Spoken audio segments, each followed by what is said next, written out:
We have Mr. Mahdi Woodard. How you What's feeling, up, brother? man? What's up, brother? What's going on? What I love about you is your authenticity and your brilliance. I started with a book called All Marketers Are Liars. But in this book, the subtitle was The Power of Telling Authentic Stories. It's twofold. It's me as a whole human, and it's also me running a business as a brand and understanding how to use authenticity for the greater good.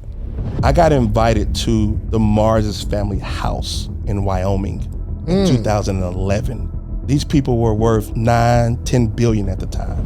While I'm there, one of the family members pulled me aside, and she basically said, "You shouldn't be in this room, but because you're in this room, let me give you some game." She said, "You want to know the difference between getting rich and getting wealthy?" Yes, ma'am, right? She said, "We've mastered the 30-second commercial. We know how to tell a story that gets a person to run to the store and buy something in 30 seconds. It's gonna take us 10 years to master the 15-second commercial. And right after that is the 5-second commercial. If you wanna get rich, stay here and be the person that drives our growth and change and master this with us. If you wanna get wealthy, quit and go find the solution for the 5-second commercial and then sell it back to us. If I want to, I can't miss. I'm fully locked in anybody's brand, any voice, any tone. Let's go." Welcome to another edition of the Social Proof Podcast. We find dope people who have receipts, real winners out here. And the brother that is to the left of me has a very, very interesting journey. The side of corporate winning, entrepreneurial winning, seemed like a little bit of depression at one point, try to figure it out, bits of confusion. He's telling people just calm down, just wait, things are coming, and then explosion of all the things that he said over his entire career. We have Mr. Mahdi Woodard. What's up, man? What's up, brother? What's going on? Wasn't that an intro right there? That was good. That was good. We got to unpack it. You know what I'm saying? We got to unpack it, man. What I love about you is your authenticity and your brilliance. Brilliance and authenticity, man. And we've been friends for a really, really long time. Yeah, man. We met selling T-shirts together. Yeah, and man. We just got to go through the whole story because they don't know. Right, so, absolutely. But I'm curious to know, what do you call yourself and what do you introduce yourself as? It's one of those things, ain't it? Right? We tell people, you got to distill it down to this elevator thing, and then when you talk about yourself, it's a little tough. At the core of it, though, bro, I'm a marketing strategist, right? Like, that's my lens through how I see the life. Sorry, that's my lens through how I see life and business. Right. But I'm a CEO, I'm a content creator, I'm all the other things, you know what I mean? Yeah. But if I was just chatting with somebody, I would say I'm a marketing strategist. I help you think through how you grow your business online. Yeah. Yeah. And you're not a marketing strategist that came up with a good idea and marketed it. And it was like, hey, I'm a marketing strategist. Yeah. You've got a long history of understanding marketing. Yeah. And I thank you for that, because so there's no shade to those that might have figured out a way for it to work, but I do think context matters, especially on the internet. So I'm what they would call a classically trained CPG marketer, consumer packaged goods. That's all of your fast-moving, multi-million, multi-billion-dollar things that you would see in a grocery store or in a store like a Walmart or a Target, right? So my undergrad degree is in marketing and corporate finance. I went into marketing for close to 10 years. And you learn how these companies are built, right? So I started my career at Mars. At the time, they had 10 brands that were over $1 billion in value. And Mars, what are some of the brands that Mars owns? Yeah, so Mars which is still cool, privately owned, family-owned business. Snickers, M&M's, Twix, right? That's on the candy side. Starburst, Three Musketeers. But I worked in their pet division. So Pedigree, Iams, Yuka Nupa, Nutro, a lot of multi-billion-dollar pet care brands. Hold on, they do dog food too? Yeah. So, right? Didn't you have a T-shirt brand and a podcast and a media company? God. So at some point, it's about scale. Yeah. So think about it this way. These companies are ultimately the end result is that the product is going to the same place, which is a grocery store. Now, the points of origin is different. The manufacturing plant is different. But so much of the materials that you use, the glue that keeps a Snicker wrapper together and the glue that keeps a dog food bag together, it's probably the same glue. Same glue. So at scale, you almost paying little to nothing just for glue, right? One of the smart things that they did during my tenure there, they bought Wrigley. They bought Wrigley because Wrigley was an older company than they were, and Wrigley had a cheaper advertising rate, right? Because you get your rate based on when you start advertising with ABC or NBC. So now by buying Wrigley, they're now grandfathered in to cheaper ads. So now you feel me? Now you can run more ads at a cheaper price. That type of thought process. Wow. Right? Yeah. Buying a company, not for like their performance necessarily or their gum, but the fact that they have a portfolio of advertising outlets for a cheaper price. Correct. It makes the buy make sense. Absolutely.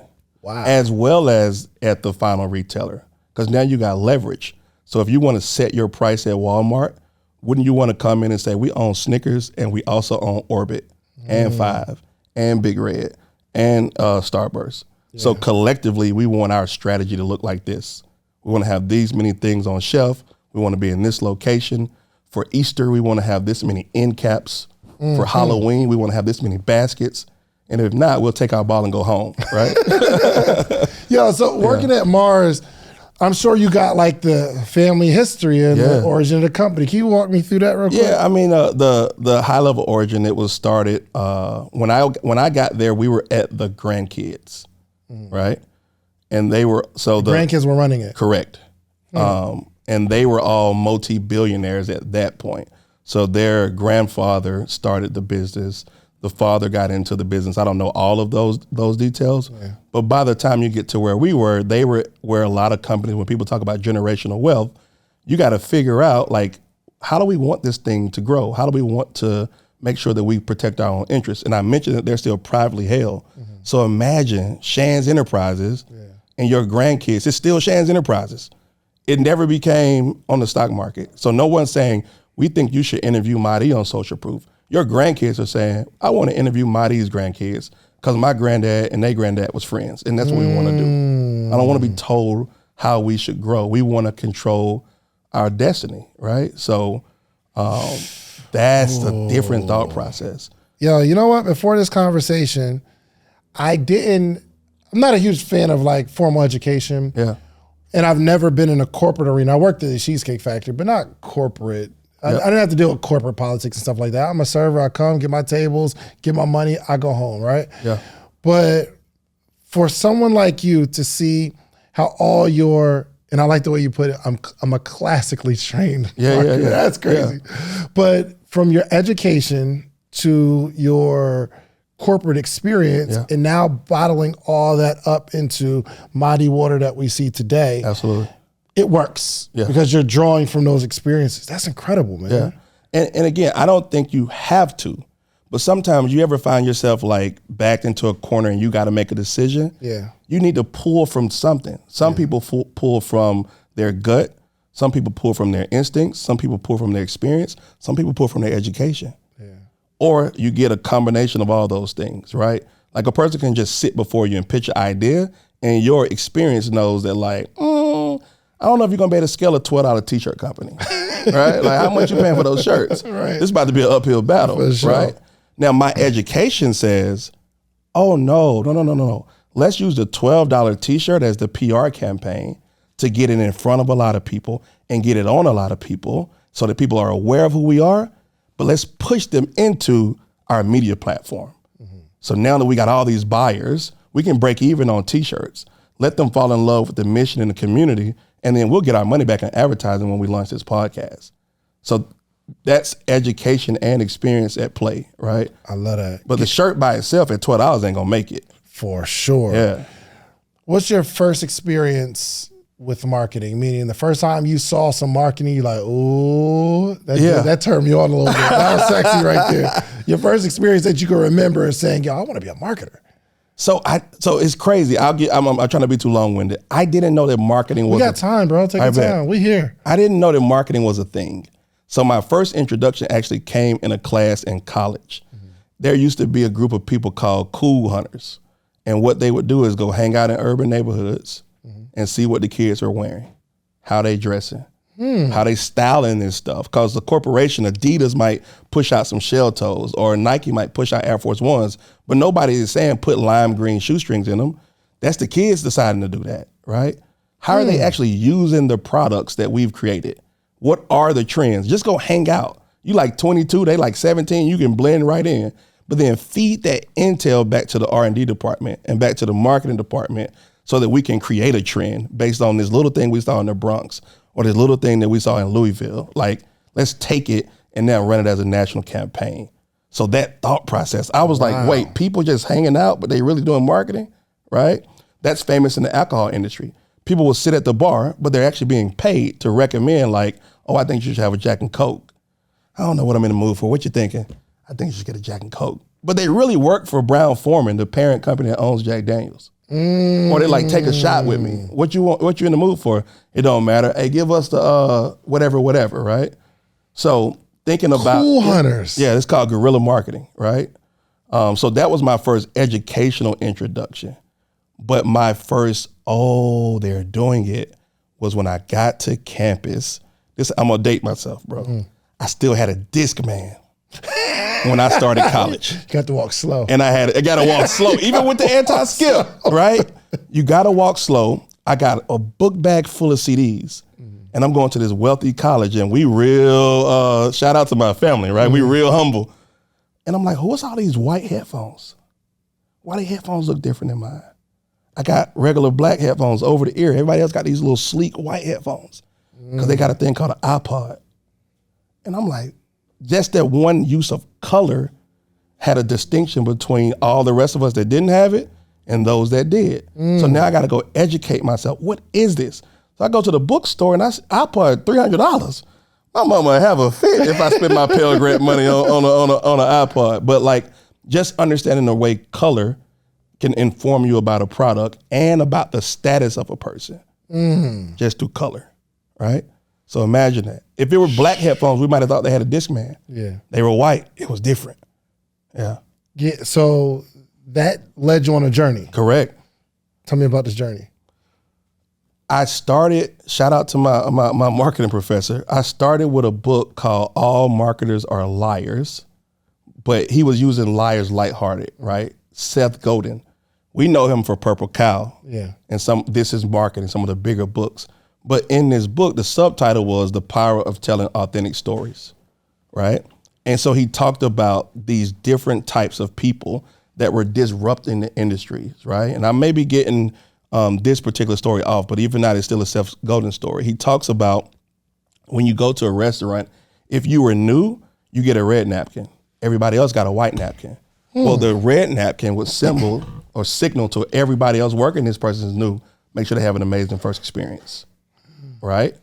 He talked about a real estate agent who, when he drove through the neighborhood, he told you about the story of the homeowners.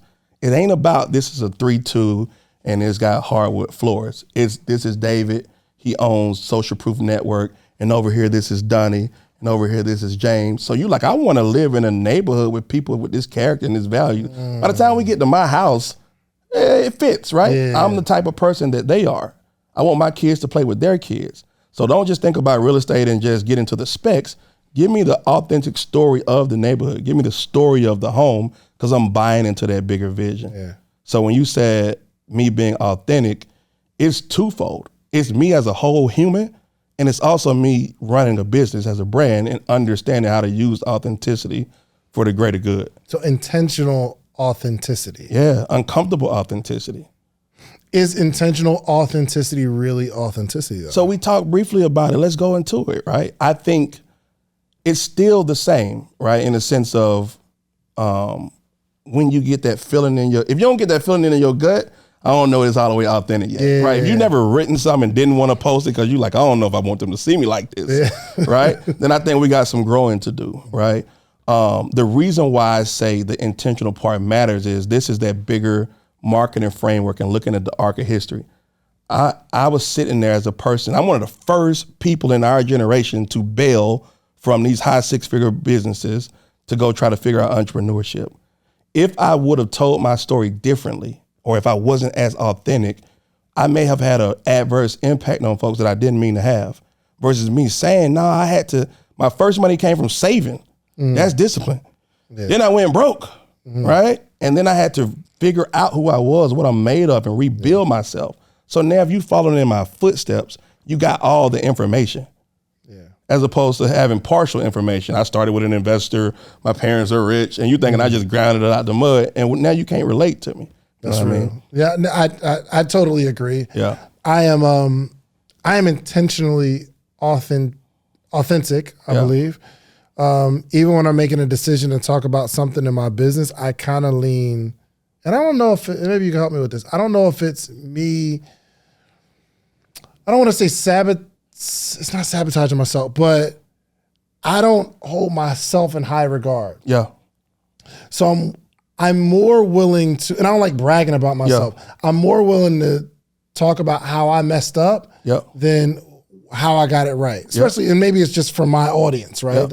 Like my audience, most of the time don't get it right. And I want them to know, I too, most of the time don't get it right, but it be them times you get it right, that works, right? So I think that's authentic, but people are having a hard time doing that though. There's a lot of things you can do with $500. I mean, you can have a night out with your significant other. You could buy some really expensive shoes. Well, really nice shoes are about double $500. You could buy a course where you can learn something for $500. But I have something better for you to do with the $500. I want to meet with you every single morning for the rest of your life. Well, maybe not the rest of your life, but every morning, Monday through Friday, for the rest of the year. I have information and game that have allowed me to build a successful business, a successful community, and a successful life all the way around. But I want to share that with you. But the only way we can accomplish this is not me selling you a course, not me giving you a one-on-one consultation, because even with that, you'll get the information, but you'll need more. I want to meet with you every single morning. Now, would I meet with someone every morning for $500 for a year? And the answer is yes. Actually, we've been doing this thing since 2017. We have what's called the Morning Meetup. Every single month we have a theme, whether it's social media, whether it's motivation, whether it's strategy, whatever it is, we have a theme for the month, and every morning in that month, we have a conversation around that topic. And I am giving a wealth of knowledge, not only myself, but a lot of friends, a lot of people that you see on this podcast, they join every single week. So you need a community of people that you can grow with, and you need a coach. I'm your coach. The Morning Meetup is your community. Go to themorningmeetup.com. It's $499, and I will meet you every single morning for an entire year. Give it a shot. Having a hard time telling it? Yeah, being not coming off perfect. Right. Because I think lifestyle marketing kind of but I think we're talking about the same thing. Because I'm purposely pulling from those real stories for the person that's like you are, right? For the person that's about to start this journey. Now, I think ultimately we are appealing to different types of folks. There are some people who just want to see you look amazing and lavish because they aspire to be lavish. And so when you're not doing lifestyle marketing, they're actually repelled. Maybe he ain't that successful, right? But I just think for the greater good, there are more people who just trying to find somebody like them. You had a job, you jumped out here with a dream, you bumped your head along the way, you kept going. I'd rather tell that story than to just tell the fancy, pretty story. You know what I mean? Yeah, that's real. Yeah. So college, you find this book. Yeah. And is that when you made your major marketing? Yeah, so I switched like sophomore year. I went in undeclared. I was just part of the business school, but I wasn't sure what the focus was going to be. I'm real good at math, so I'm thinking I'm going to go into corporate finance or accounting. I'm watching the kids that graduate from my college. They making $300,000. They 22. They got Ferraris. They trading on Wall Street. All the way up. I'm like, give me that. Give me that, right? And then I met who became my business mentor. I'll protect his name, but I'll tell you the story. So my marketing professor was teaching what's called the case study method. So you would say, here's an example of something that really happened with a business. Students, what do you think? How do you think this business should respond? But he had a wrinkle. He would fly the person back in from the company and tell you how they actually responded. At this point, I was now the teacher's assistant. So my job was to coordinate the travel and make sure that the guests had a good experience.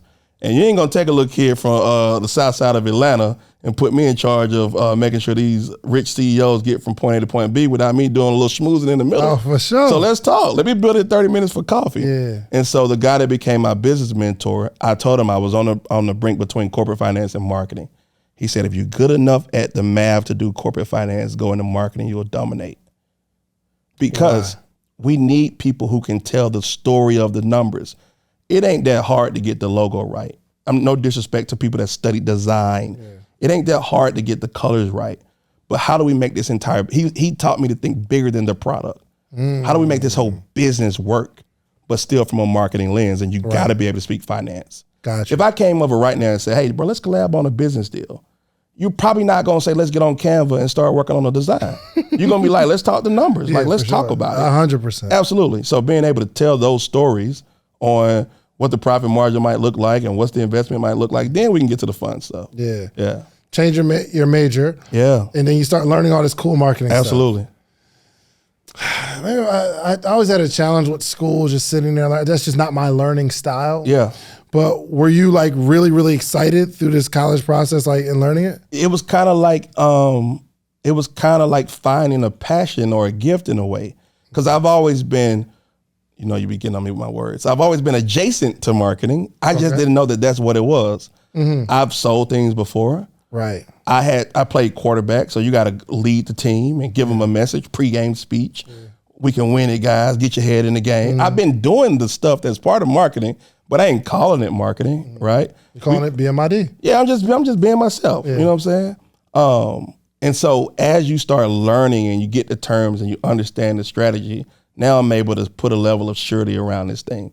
So now we're doing rapid exposure, internships, externships, which is like 2 or 3 days with a person as opposed to 6 weeks or 3 months over the summer with a person. Gotcha. So you're just getting rapidly exposed. And shout out to, I went to Bucknell University, and I will forever give them credit for the academic rigor and for the introduction to the bigger world, because it prepared me for all this stuff where you can send out an email to a person and say, yeah, you can shadow me.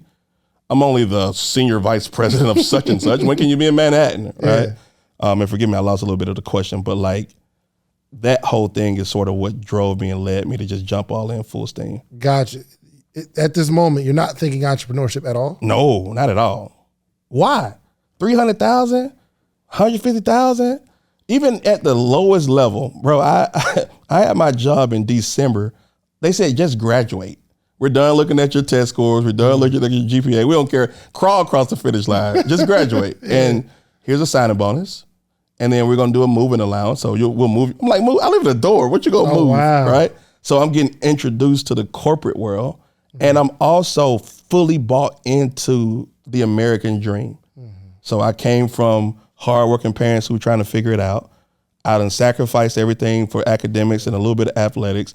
I want to see the fruit of my labor pay off. And why wouldn't you go work at one of these well-branded companies? Yeah. Who don't want to do marketing for M&Ms? Yeah, right? For sure. And so my mentor, I'm telling him that story. I want to do marketing for M&Ms. And he's like, oh, cool your jets. Mm-hmm. Everybody want to do marketing for M&Ms. How about you go to a different portfolio? Go to pet. Because pet food, right? Uh-huh. So he at the time was the global CEO of Mars. Mm-hmm. I forgot to mention that part. So that helps. Oh, right? Yeah. So he's like, so he's not offering a job. He's like, yo, go work for somebody else. No. He's saying inside of our portfolio, don't go work for M&M's. Go work on Pedigree. I see, because they own Mars. Correct. I got you. So even you know how people like fill out something on Indeed or you fill out a job. My first call was with the vice president of HR. No, shoot. I'm 21.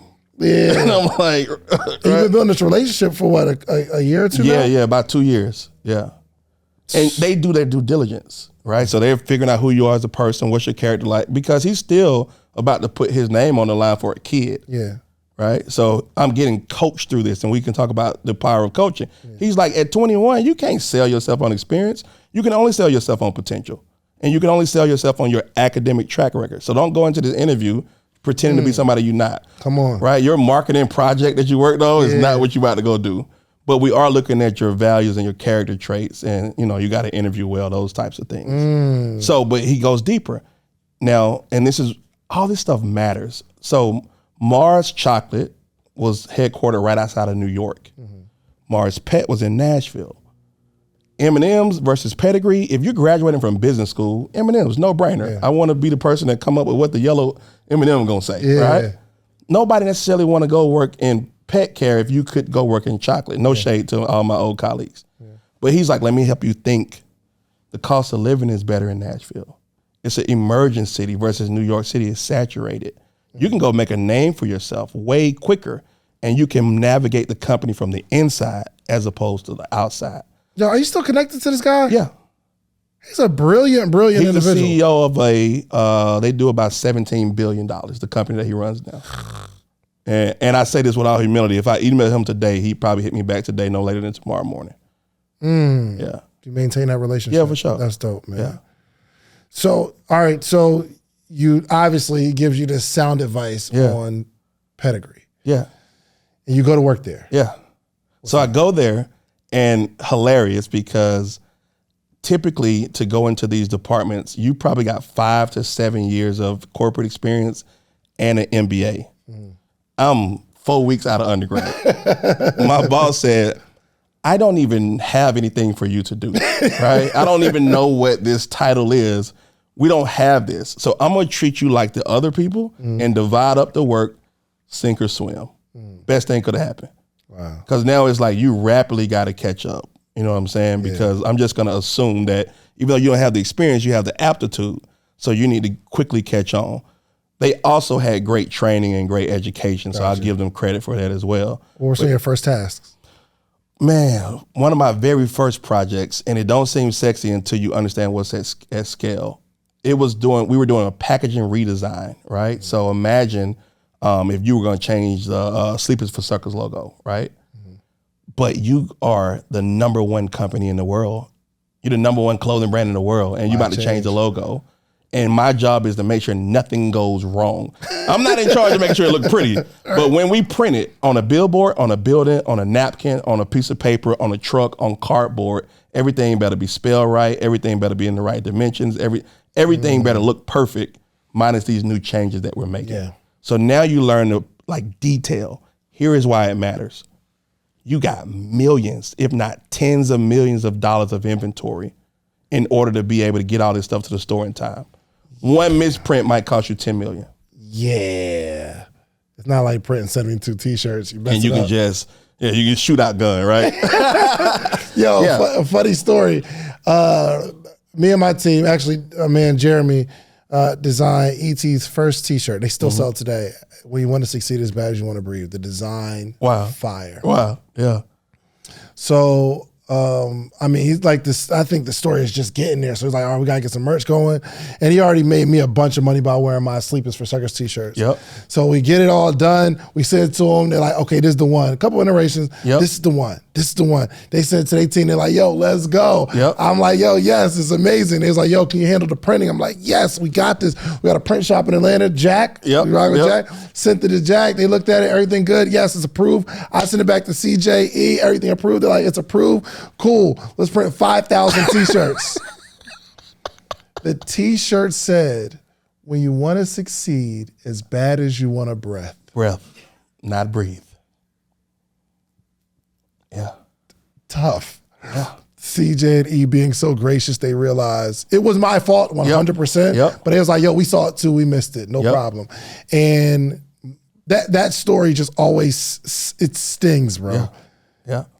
When you want to succeed as bad as you want to breath. Wow. 5,000 t-shirts. So I imagine at your company, it's not 5,000. There are hundreds of thousands that get printed. And if something goes wrong. Across the entire supply chain network, you might have 13 printing sites.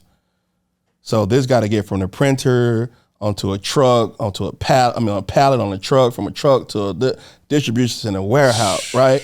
So, but here's also what I learned when you talk about these transferable lessons.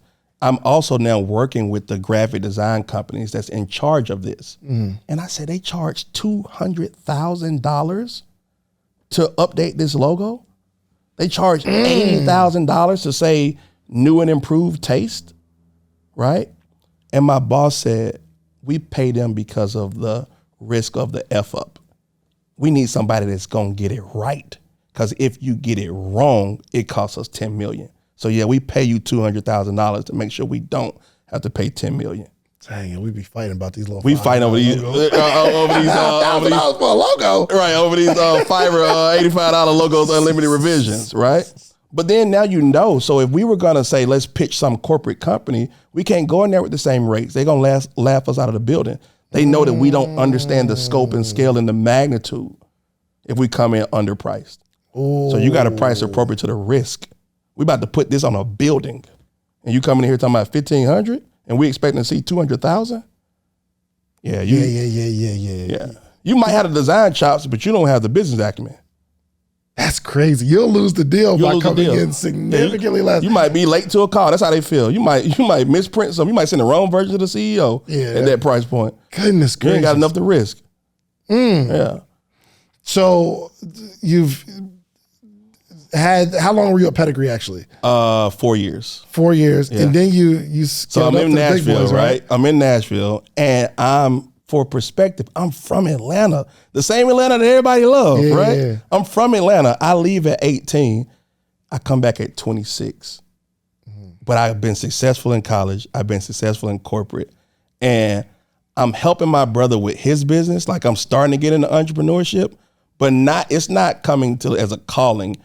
It's like it's the lower energy. I want to come to Atlanta and play, right? I want to come to Atlanta and party. I'm tired of missing the fun and catching up with y'all on Facebook and Instagram. Right. I got a couple dollars, right? Let me go buy the Jordans and let me go hit the hookah spot. You know what I'm saying? So I'm coming from that perspective, but I got all this corporate stuff and I don't really know how to unpack it yet. Yeah. I've been in rooms and in conversations that you cannot fathom, right? I got invited to the Mahdis family house in Wyoming in 2011. These people were worth $9-10 billion at the time. So my mentor had since left the company. I said, what do I do? What do I wear? What do I say? I don't know how to act, right? So he walked me through it. Here's how you go about it. While I'm there, one of the family members pulled me aside. And she basically said, you shouldn't be in this room. But because you're in this room, let me give you some game. Right? And this is 4 years after, this is 4 years in at Pedigree. This 2 years in. 2 years in. Okay, got you. Right? Funny story. The senior management team left. I became the most senior person on Pedigree after 2 years. Oh, wow. Yeah, they had some internal turmoil, but I just stayed in my job. I got a promotion. It was like, I'll do the work, right? Corporate opportunities are crazy. But I end up going, so now I'm at the Mahdis family house, and one of the members of the family pulled me aside. And I'm going to translate it, right? Because it was corporate speech. But she basically said, give me the corporate speech first. She said, it looks like you're doing amazing in your career. And this is a great opportunity that you were able to join us here. What she really saying is, boy, you young. We all in here 50 and older. What your young behind doing here? But you ain't here on accident. So I'm going to assume that you can handle this information I'm about to give you next. She said, you want to know the difference between getting rich and getting wealthy? Yes, ma'am, right? She said, we are, and anchor your mind here, 2011. She said, at this point, we've been running companies, let's just say 100 years. We've mastered the 30-second commercial. We know how to tell a story that gets a person to run to the store and buy something in 30 seconds. It's going to take us 10 years to master the 15-second commercial. And right after that is the 5-second commercial. If you want to get rich, stay here and be the person that drives our growth and change and master this with us. If you want to get wealthy, quit and go find a solution for the 5-second commercial and then sell it back to us. Because your boss ain't going to let you work on no 10-year project here, a little pet project. But if you want to know how the game is played, that's where we at, and here's where we going. Now look at where we are. It's 2023. How much time people give you on a social media post? Well, if you Mahdi Woodard a little longer, but you know what Instagram counts as a view? How many seconds? How many? 3 seconds. This is almost prophetic from this lady. 3 seconds is how much time you get to count as a view. She said 5 seconds 12 years ago. Same thing.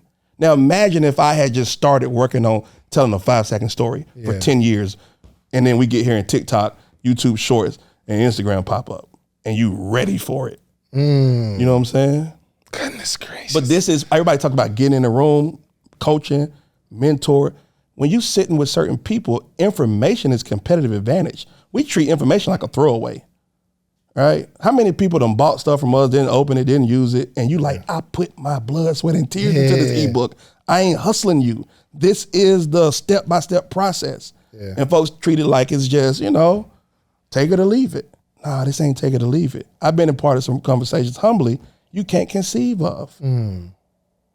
I sat with Amazon. Amazon said our 2020 vision, this is the year 2010.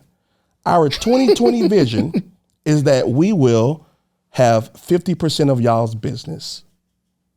Right now, we're at about 7%. So y'all are in meetings with Walmart and Target and y'all dancing with them and y'all leaving us high to dry. But we're going to be the dominant player in 10 years. So we highly recommend y'all start building relationships with us now. I'm in the meeting because I'm junior. My bosses is with Walmart, but I'm talking to Amazon. Yeah. So I know what's coming 10 years before it gets here. Jeff knew. Yeah. Dollar General said the same thing. They said, we're going to add 10,000 stores over the next 10 years. We're looking at the entire geographic landscape. We want to be the refill store. So in between your big grocery, most people grocery shop once a month, but you need refill, you need some toilet tissue. You need a dozen eggs. We want to be that place. So they looked at where was the population density, how far did it take you to get to a major store, Kroger, Ralph's, Safeway if you're up north. We just want to intercept them. We want you to have to pass us to get to them. And that's how we're going to get your business. And if you look now, a Dollar General is around like Waffle House, right? Like for sure. They're right in between your journey to a bigger store. I want to get back to the dinner, but you got a point. I think Dollar General is doing something wrong. It's not as a staple, and I don't know how the business is doing, but I want to know from your perspective when you look at like Dollar General, and I don't understand the whole Family Dollar. Is it the same company, different company? Walk me through that. You got a Rolex on. You ain't the target consumer. That's probably why you ain't, you know what I mean? Dollar General's still lit. Yeah, I haven't looked at their financials, but think about that as a concept. We know we won't be as big as the Amazons. We know now what they probably couldn't have foreseen is how fast the online distribution network would happen. Right. We didn't think we'd be ordering groceries and they'd be at our house the same day. Yeah, for sure. Right, but like for the again that refill, you ain't coming in here to spend $200. You coming in here to spend $18. You coming in here to spend $24, and we're gonna get a bunch of those. Right, you need a pack of AA batteries, some paper towels, and you need some whatever else. You don't want to walk into a big old Walmart. Let me just shoot the Dollar General real quick. Right. Yeah. So the batteries at Dollar General are always terrible, but you need the batteries because I need to go on my remote today. Right. You know what I mean? I'll wait to later to go get good batteries from So then wherever. Here's how they do it in order to be able to meet their price. So they go back to these bigger companies and they say, give us the best thing that you feel comfortable putting your logo on, but like strip it down so that we can make the cost spec.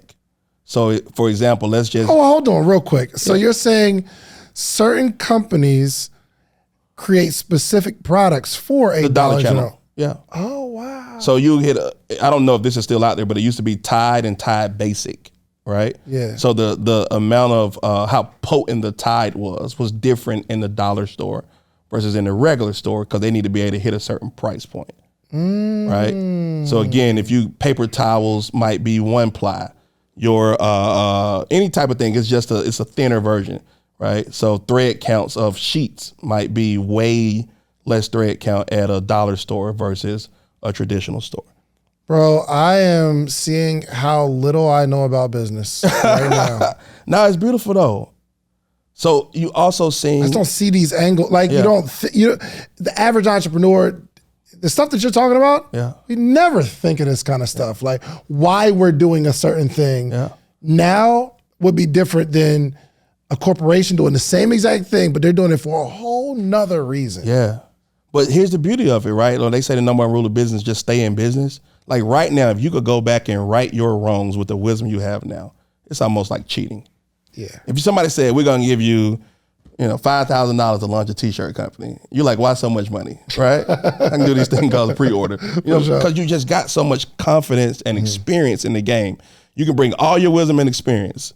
So we don't think about the fact that most of these places got 50, 70, 100 years of experience. They also hire the best. Because we know that if we go get the best people, train them, and then unleash them, like we'll end up getting like a multiplier effect. You know what I'm saying? Got it. Goodness gracious. Now, you said you want to go back to the dinner. I want to go back to the dinner because I think it was a lot more that you gathered than that conversation. Yeah. Talk to me. So you're sitting in a room with billionaires, right? So I'm able to see how they think about the world. So an example, I knew, and I told all my friends, they thought it was crazy. I knew that alternative meat like Impossible and Beyond Burger was coming 10 years before it came. Because we're in pet. And pet food is derived from animals. So tier 1 cut of a cow might go to a steakhouse. And tier 2 might go to Cheesecake Factory. No shade. Well, tier 3 goes to dog food. We're looking at the demand on how much humans are eating, and they saying we're not going to have enough tier 3 for dog food.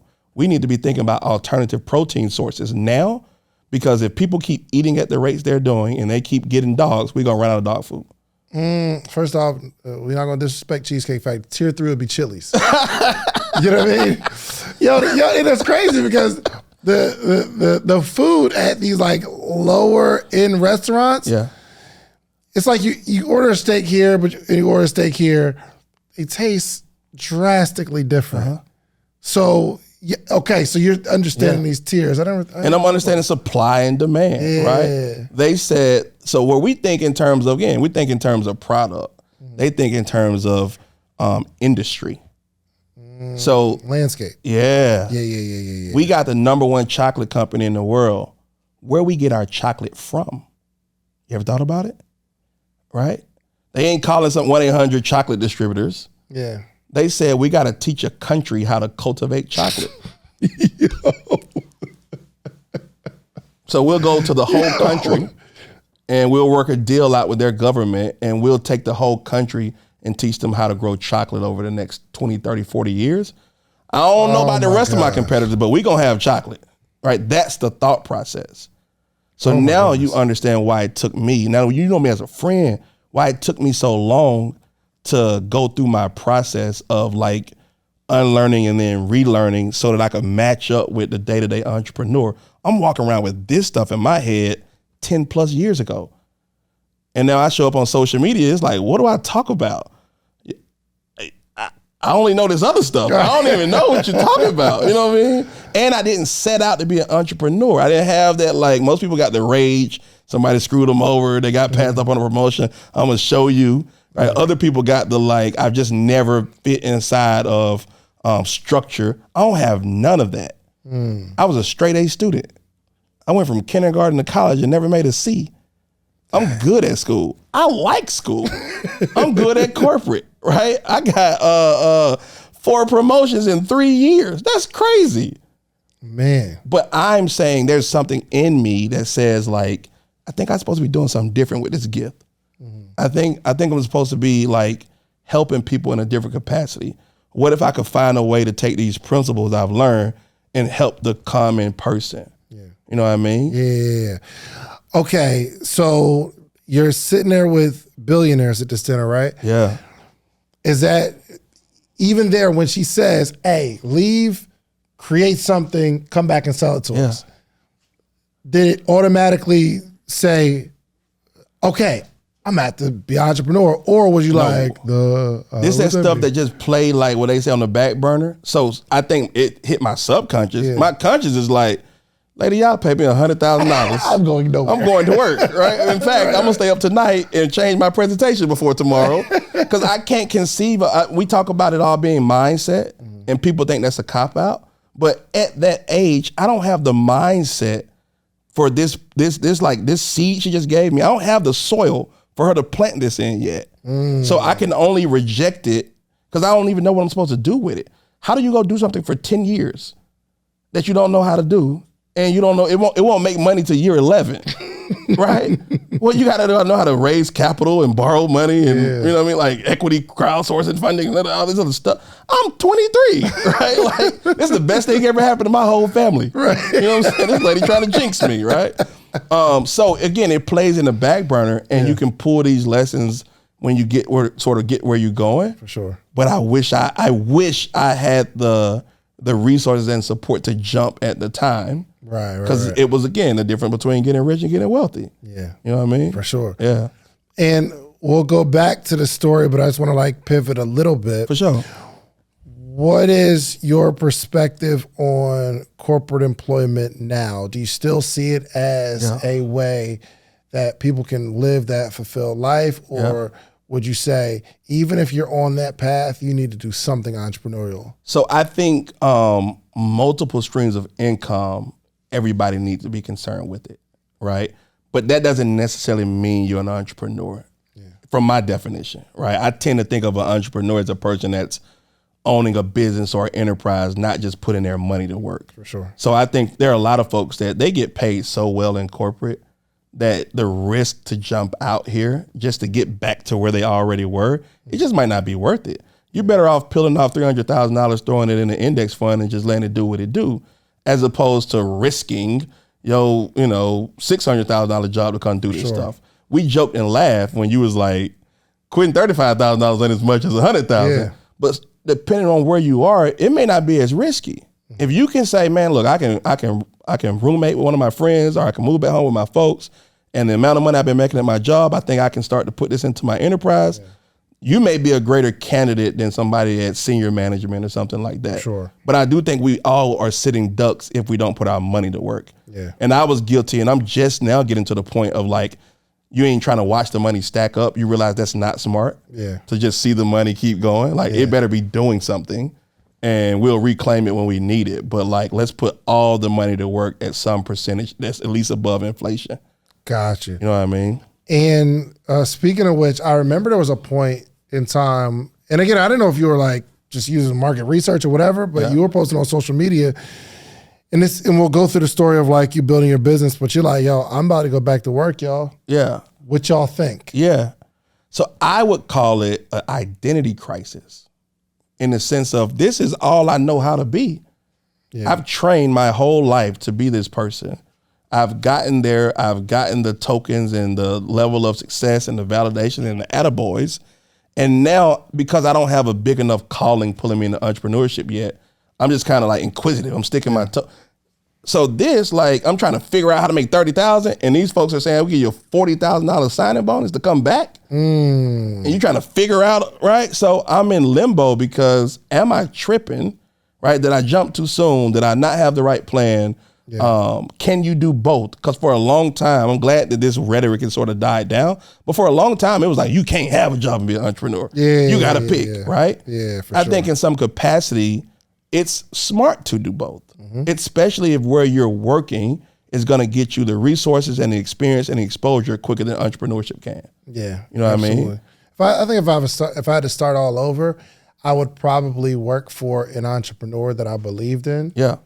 And figured out a way to add value dramatically, financially. Right. Because it's easier to start sharing in those profits. If you make Mars an extra 100 million, it's not like they give you $1 million. No. You know what I mean? There's no profit sharing. Right, for sure. I would work for you. I'd be like, yo, Mahdi, I work for you now. But and I'll bring some money in. That's another thing that we say, and I think it go in one ear and out. People don't actually understand what that mean, right? I would work for you. I would say, all right, on this time money equation, what does David value? Yeah. I see him talking about coming home to his kids. I see him talking about his wife. I understand the enterprise that will keep him away from those things, but he's also building it for those things, not calling your family things, right? Yeah. If I could intercept that and either make you more money quicker or give you back more of your time, I probably got some leverage. 100%. Right? 100%. So I'm going to study you, see how you spend your time, see how you do your money, and come up with better ideas than what you come up with by yourself. And say, hey, Dave, I don't want to be in your business, but can we chat for a little bit? Like, what type of growth rate I saw you looking to invest in a company. If you were to put in $50,000, what would you reasonably expect to get back in a year? And you're like, oh man, I'd be cool getting back principal plus 5% equity. I don't give me 10,000 in some equity. Now I got to go beat that. Yeah. So next time I talk to you, I've got 3 proposals I want to put in front of you. I went and met with the people, talked about them. I didn't tell them who it was. I said, I'm representing a VIP client who's looking for an investment opportunity. I'm coming to you like that, right? And now you like, this boy making more money. I like this. I like this Maybach music, right? So now we thinking like that. So I think folks don't understand how to get hungry out here because we're all chasing that like individual glitz that we don't think about adding value to somebody else. Facts. Yeah. 4 years in corporate, right? 4 years at the first company. At Pedigree. Yeah, I come home to Atlanta. My bad, I know we're a little bit out of order. Yeah, but why? Okay, so you quit. I quit. Why? So my brother was growing a business, and I thought, you know what? With my knowledge, I can help you accelerate this business way faster. What's the business? At the time, the business was called Eden Easy Beds. He was building custom like raised garden beds. Again, think about this is 2013, 14. He's got all these clients in Midtown and Buckhead and folks that want a custom, you want your backyard built out so it's got a serenity garden and cacti and succulents and that wave. My brother's always been innovative, but he didn't have that business structure. So I come in talking about profit margins and he's like, bro, look. Like, which frustrates your brother. Like, absolutely. yo, bro, like what are you talking about? I just like to make what I feel, you know what I'm saying? This provides for my life. I ain't trying to scale this business, right? And so, it wasn't like I didn't have a full thought out plan. I was a little, like the corporate part of it, once you go high enough, you get introduced to the politics. Yeah. And so now I'm like, I kind of got a bad taste in my mouth. Racial?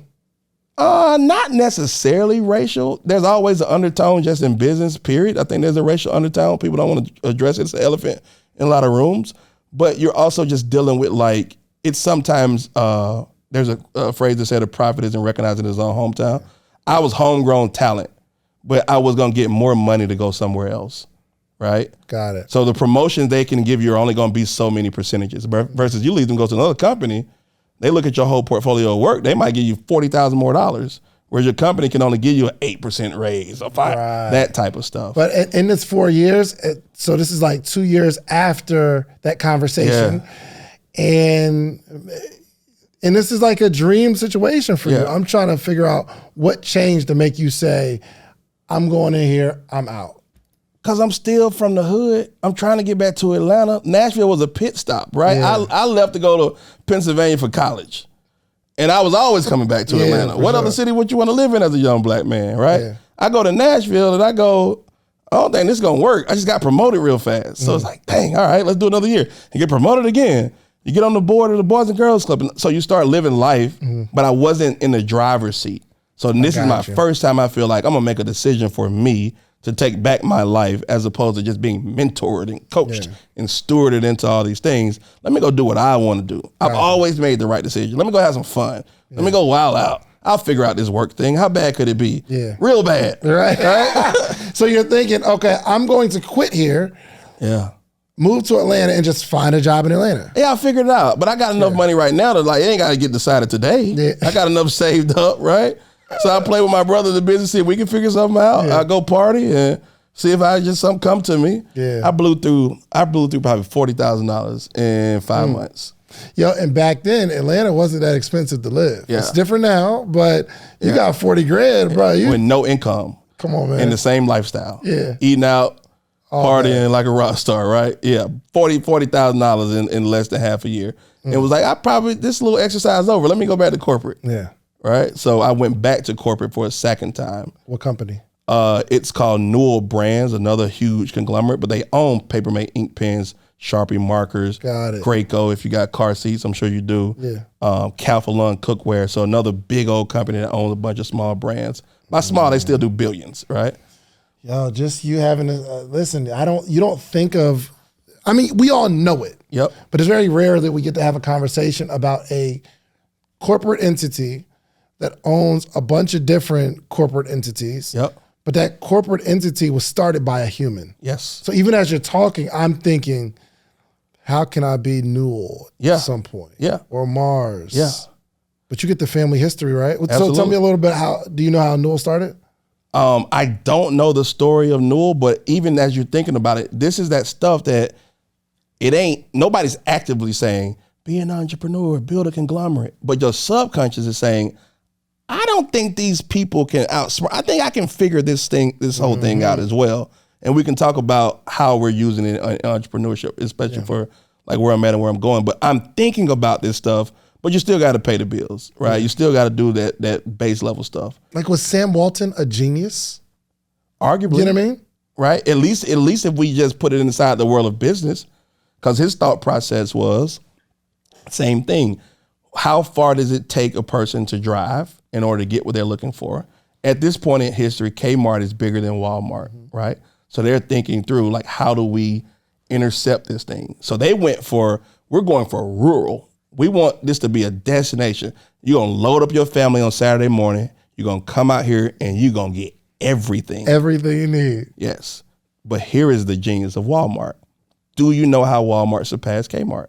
Mm-mm. All right, cool. Old days, you might have even seen this. You ever been to like an old hardware store, anywhere with like a mom and pop running it? Mm-hmm. They take inventory by hand. Somebody walks through the aisles and go, all right, we need some more screws.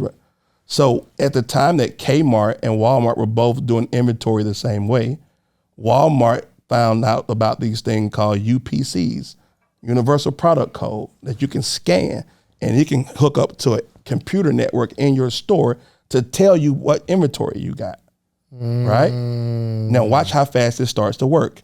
You go to the cash register, bing, cash register tells the back of the store, we're out of it. Back of the store says replaying.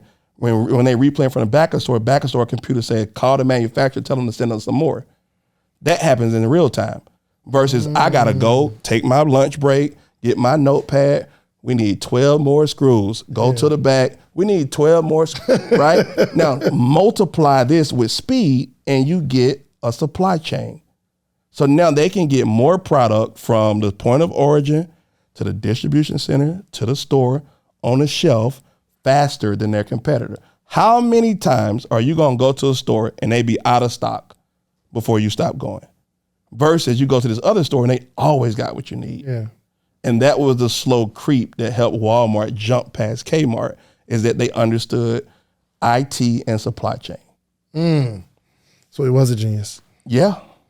But no more genius than you and I. Correct. Because we can figure this stuff out, Absolutely. right? And I think as entrepreneurs, we see stuff in the market. We're like, ooh, we need to fix that. Yes. And maybe the genius of Sam is saying, okay, instead of saying it, I'm going to move on these genius ideas that Correct. I have. I also think a lot of the sort of, older corporations, and even if you look at how they think about it, we still too emotionally attached to our business. And we talk about, what do you want to own?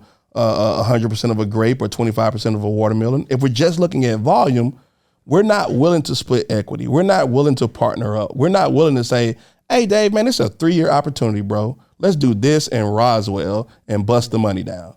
Well, it was my idea first, and I thought, right? We still very immature in business because we new to it. Yeah. Versus some of these seasoned folks are like, wait a minute, you buying a cash flow positive business? I bet I'm integrate that. Okay, cool. All right, let's do it. Right? It ain't this deep, like longing and purpose and calling on how they're making business decisions. Gotcha. Half a year into Atlanta. Yeah. You're all like hookah and women and I'm all out. Right? Yeah, I'm all out. You're like, all right, I'm going to go get a job. And I would imagine it's not hard to get one because. Yeah. But I'm thinking, so I'm coming from Mars, and in my role in Mars, I was doing marketing for North America. So I kind of understand America and how it works. Yeah. Up pops a job that's global. So take the same thing you've been doing in North America, but now the world is your oyster. Global marketing manager on PaperMate. Throw my name in the hat. They call me right back. Hey. Oh, wow. Right? How fast can you? I was in Vegas partying, and they were like, can we do a phone screen? Yes. Let me get myself together, splash some water on my face. But the one question I ask is this really global? Or like we just gonna sit in Atlanta and call different countries? Yeah. She like, nah, it's boots on the ground. So now I'm fascinated because I can take what I've been applying in Kmart, Walmart, Target, and do it in Spain and Brazil and whatever other place, right? I want to see what the world is talking about. Yeah. Do I have the chops or did I just get lucky? I got this first job kind of through my mentor. Am I who I think I am, right? Am I him? Yeah. So I go back into corporate on the global team for Papermate ink pens, and the whole world opened up. Really? First day on the job, you normally come in, you fill out your tax form. They said, come get your laptop and go to the airport. My first day, I had to catch a flight, right? Now, it was domestic. I was going to Chicago for some training stuff. But that's how fast. My second week, my boss said, you got a passport? I said, yeah. She said, you got a credit card? I said, we don't have our corporate cards yet. All right, look, I'm going to forward you my itinerary. We're going to Europe. We're going to London, Milan, and Paris. Second week. Sheesh. So you need to know how to catch a flight and wake up and start working. We walking right into focus groups with an Italian translator. And at the end of this, we expect a one-pager on what you thought, some high-level thoughts that we can take and put back in front of the bosses to figure out what we want to do. So there's no like, well, what's the history of the company and where's the bathroom? Now you in middle management, right? You got teams and budgets. Yeah, let's go. 3 different countries and figure it out. Yeah. What was that first experience like? Crazy. Because you don't, there's no more, we know it from this level where you have to come up with the idea and make the decision. Prior to this, like my managers help you make a good decision. I don't know if I go with that shade of green. What about blue? Over here, they're like, what you think we should do? You tell us, catch a flight, right? But you start learning the same things apply. So we went to Italy and we went to France and we went to the UK because those were 50% of the sales in Europe. So if we can figure out what works in those 3 countries, we got a good chance of protecting our market share in Europe. Gotcha. So we still got America that you're in charge of, but we actually need you to go understand the nuances and the difference of these different cultures because you can't do what work over here, over there. Got it. Give me a big corporate mess up. Where did you mess up?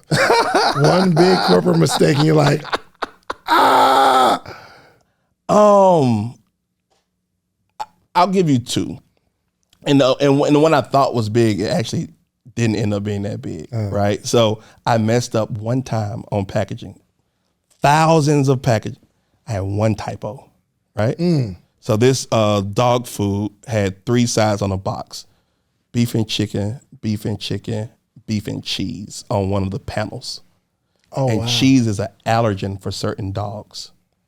So now I got to go before the regulatory folks and be like, yo, I messed up, right?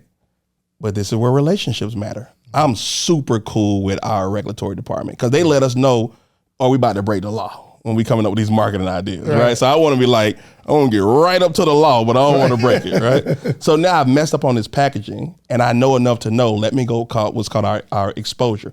How much money in packaging is already printed? Did you design it? I didn't design it, but similar to the succeed as much as you want a breath. I oversaw it. Yeah. So I'm the final yes or no. I signed off on it. It's got my signature on the proof. Yeah. You know what I mean? On the substrate, everything. Yeah. So we sit down, we talk. It was about a couple $100,000, right? I think I'm gonna lose my job. It's more than I make. Yeah, that's like, right? Yeah, for sure. It wasn't in the millions, a couple $100,000. She said, let me make some phone calls. What's the risk? What's the exposure? Came back to my desk. She said, I got good news for you.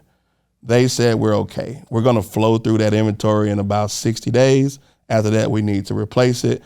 I'll draft up a memo to customer service. So if anybody calls in, here's the SOP, the order process. We're going to apologize. We're going to give them a coupon. But like, I'm glad you caught it. Yeah. It could have been worse. Yeah. We could have had 10 million and you could have been fired, right? So that was one mess up, a physical one. The other one I had was a mental mess up. Okay. I was in South America doing research for Papermate, and I was pissed because I felt like I should be getting promoted, and I'm not. And I'm down here and I'm doing all this stuff, right? And I'm with 2 other people that are more senior than me, but they're not on my team. I'm on Papermate, somebody else is on Sharpie, and somebody else is on Uniball, another ink pen, right? And how long were you working at this company? At this point, maybe a year and a half. Okay. And one of the senior marketing managers, she said, you dummy. You don't realize that you are in South America doing research for the #1 ink pen company in the world, and they only sent you. This is a test to see, can you handle the next level? So here's what you need to do. Get your head back in the game. Go do the research. Go send a one pager. Go show your boss and your boss that you can send you to 3-4 different countries and you understand what's at stake. I was throwing myself a pity party. How did she know that? Because she was 2 levels ahead of me. And you were like complaining to her? Yeah, I'm complaining to her. We having drinks. It's the end of the day. This a man, ain't. And she's like, this how you get promoted, stupid. Yeah. You don't get promoted by aspiring to do the next level. You get promoted by taking responsibility and starting to do the next level, demonstrating. And then you come back and they say, well, you've already been doing 30% of the next level. Yeah. Here, right? And they got all type of cool stuff. They can retro your pay. They can give you a spot bonus. They can do a bunch of stuff to right side it, right? Right. But I don't know this, right? I'm still kind of, shit, like get your head in the game. Right. And yeah, I snapped to it. But had I not had that intervention, talking about coaching, talking about mentorship, I wouldn't have even turned in my homework assignment because they didn't tell me that was the homework assignment. Right. You're supposed to know it. What you mean? You spent $30,000 in South America just to come back and tell us your feelings? Right. Nah. We ain't going for that. Facts. From a corporate perspective, did you, for the most part, outside of this kind of faux pas, were you always thinking, how can I add more value or how can I just get my job done? Me personally it wasn't to the end till I thought about how do I get I was always thinking like, how do I do more than my job? Because that is like how you progress through the company, or at least how you get better opportunities. Because we've all had stuff where you get a good opportunity and a not so good one. You're like, I don't like this, right? I'd rather be the teacher's pet in corporate than to be the other person on the team. Dave, do this, right? Yeah. So I'm always thinking that way. It wasn't until I really got burned out with the corporate politics where I was like, you know what? I'm gonna wear this Navy hoodie on Monday, this burgundy one on Tuesday. I'm just gonna go in here and do my job. And then I knew, just like on a spiritual level, I ain't gonna be able to stay here much longer because I'm not even this person. It's changing my character. It's changing who I am. I got to figure something out. How long were you working at that company? A little over 3 years. A little over 3 years. Yeah. Okay, so you got 7 years of corporate experience. Yeah. You're not feeling this whole situation. Yeah. And I mean, when did entrepreneurship creep into your brain? Like, so it crept in 6 months before I started wearing my corporate uniform, right? So we started being broke before. The clothing brand me and you familiar with, before everybody else listening. It was a group of 5 guys. Deshaun was the one that pulled us all together. He and I met in Atlantic Station to just talk about ideas that we felt like needed a team to implement. So I'm telling him some concepts I'm thinking about. He's telling me some concepts. And then we get around to being broke before. And I'm like, hey, bro, I don't know how big this can be, but I know it needs to go first. It'll give birth to these other ideas that we're thinking about. So y'all got together. Let's just talk about what could be something. Yeah. And then through this conversation, being broke before it comes up. It was one of the ones that he was sitting on. Yeah. So once he told me about it, I'm like, oh, that's the one. Yeah. That's it. Because I'm thinking media and messaging. How many folks, now this is going to get nerdy. One of the universal stories is rags to riches. Being broke before ain't nothing but a rags to riches story. For sure. This is Cinderella. This is Scarface. This is any other plot around starting from here and ending up there. It's the American dream put on a t-shirt. Yeah. Let's do that one. Yeah. Because I know how to story tell. For sure. You understand product, t-shirt. They already had a t-shirt company making money, how you print and set up screens. I don't know about setting up nobody's screens. Yeah. I know how to tell stories. Yeah. And so we jumped that business off. It's starting to do well. Again, let's talk coaching. He is the first person I know that's been an entrepreneur the whole time. So I'm like, bro, nobody tell you where to be?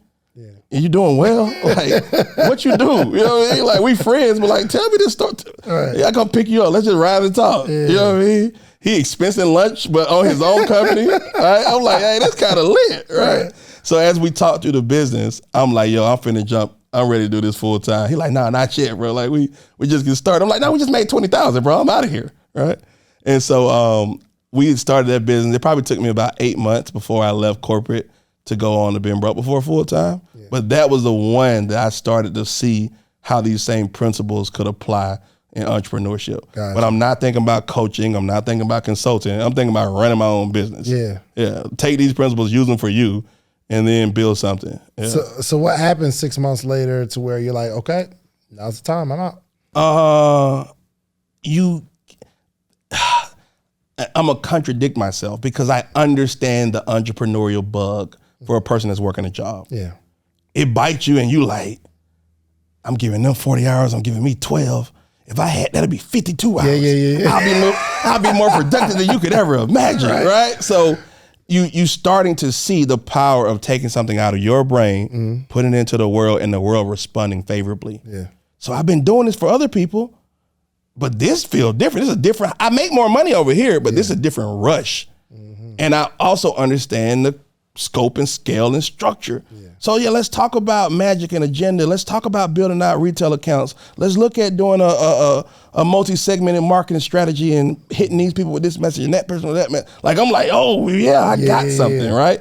And so in the same vein, as much as I would tell the average person, don't quit yet, there's another part of me that says, when you know, you know. When you know, and can't nobody make that decision for you. I quit. Shout out to my old people, man. I quit on the work from home day, bro. I ain't even make it. I didn't even make it in the office. I was like, you know what? This is it. Yeah. They did me one better. Oh, Dave, I missed part of the story. I tried to quit first. So we started being broke before in October. I tried to quit my corporate job in February. They said, you maybe just need some time off. You're like, you tripping, right? Like you just got a big promotion. You're doing well, young man. Don't burn the boats just yet. They was like, take a month. You know what I mean? Don't tell nobody. Just take a month. You'll still get paid. Just check in with us. Let us know you're healthy. Everything's well. And then like, let's talk in a month, right? Yeah. And so I'm like, cool. I come back. They like, you can work part-time. But that month, you getting busy. I'm getting busy. Yeah, and I get freedom. I can wake up. I can do whatever. I realize that my production doesn't match corporate. This go to sleep at this time, wake up at this time. I'm not on that same individual like rhythm. Mine's different, right? So my whole life, I've been trying to force myself into somebody else's timeline, not even knowing that there's an alternative. Yeah. Like corporate is most active early morning, middle of the afternoon. I tank in the middle of the afternoon. I rarely do any real work. And like right after this, I ain't finna do nothing. I'm finna chill, and then I'm gonna re-engage about 5. Right. So where I was getting off work, I'm now getting a resurgent energy. Yeah. So it's that type of stuff that you don't know until you get introduced to it. Yeah, so I try to quit. They say take 30 days, we're still gonna pay you, and then come back and let's come up with a plan. I come back, they say you can work part-time. You only gotta come to the office 1 day a week. You can do these projects off of your list, and we'll give you 50% of your salary. You must be really good at this point. I'm doing well. I'm doing well with my people. I'm doing well by my reputation. Yeah. I'm getting paid like $65,000 to work a day a week. Dang. I quit that. You got to be out of your mind. So my work from home day, I tell my boss, I don't think she's like, well, let me talk to HR. This is the most cold-blooded corporate shit thing ever happened. She wrote back and said, HR said, since you already put your 2-week notice in 4 months ago, right? This week ends in a pay period. So you don't have to do 2 weeks. You can just drop your stuff off on Monday.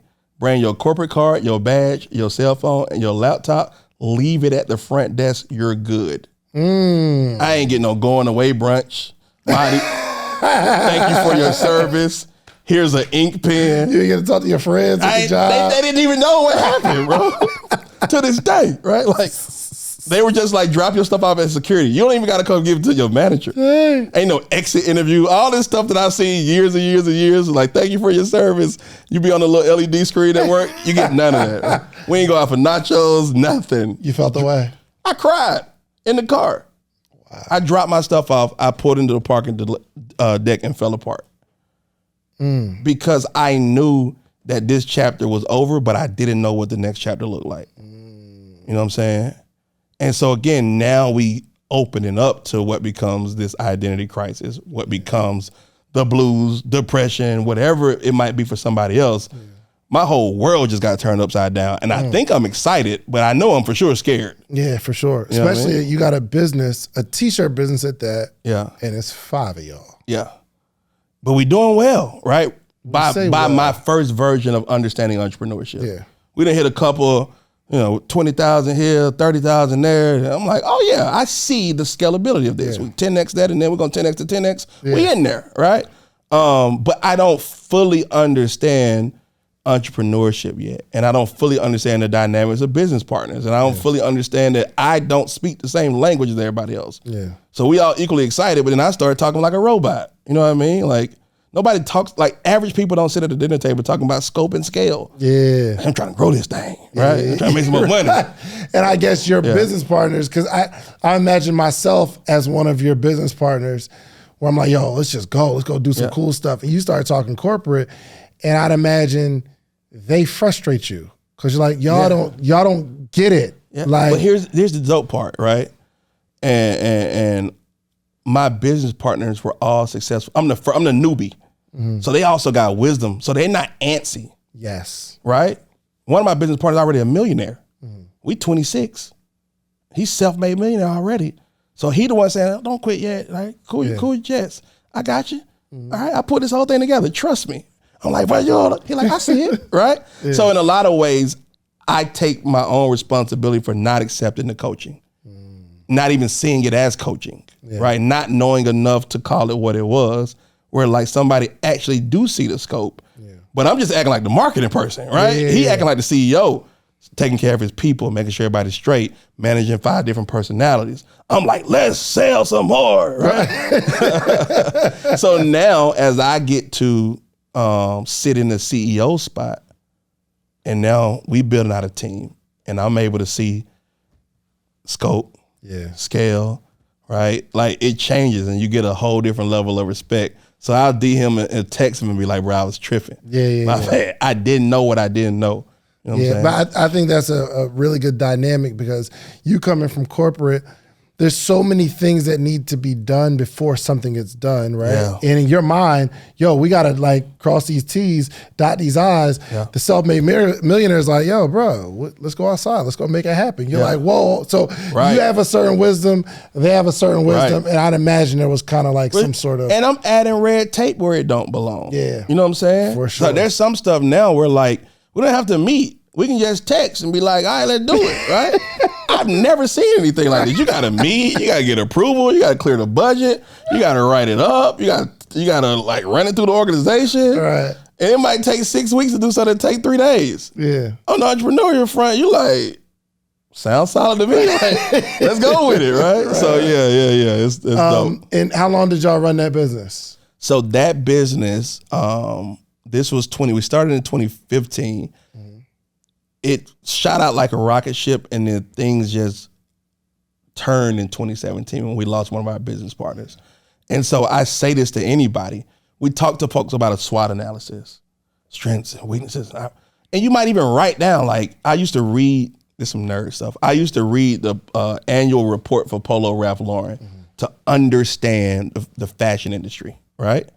And inside of it, one of their risks or worries was, we don't know what would happen to the fate of the company if we were to lose Ralph Lauren, the guy, right? If he were to become incapacitated or die. We can't guarantee that these future projections are going to work if that's not here.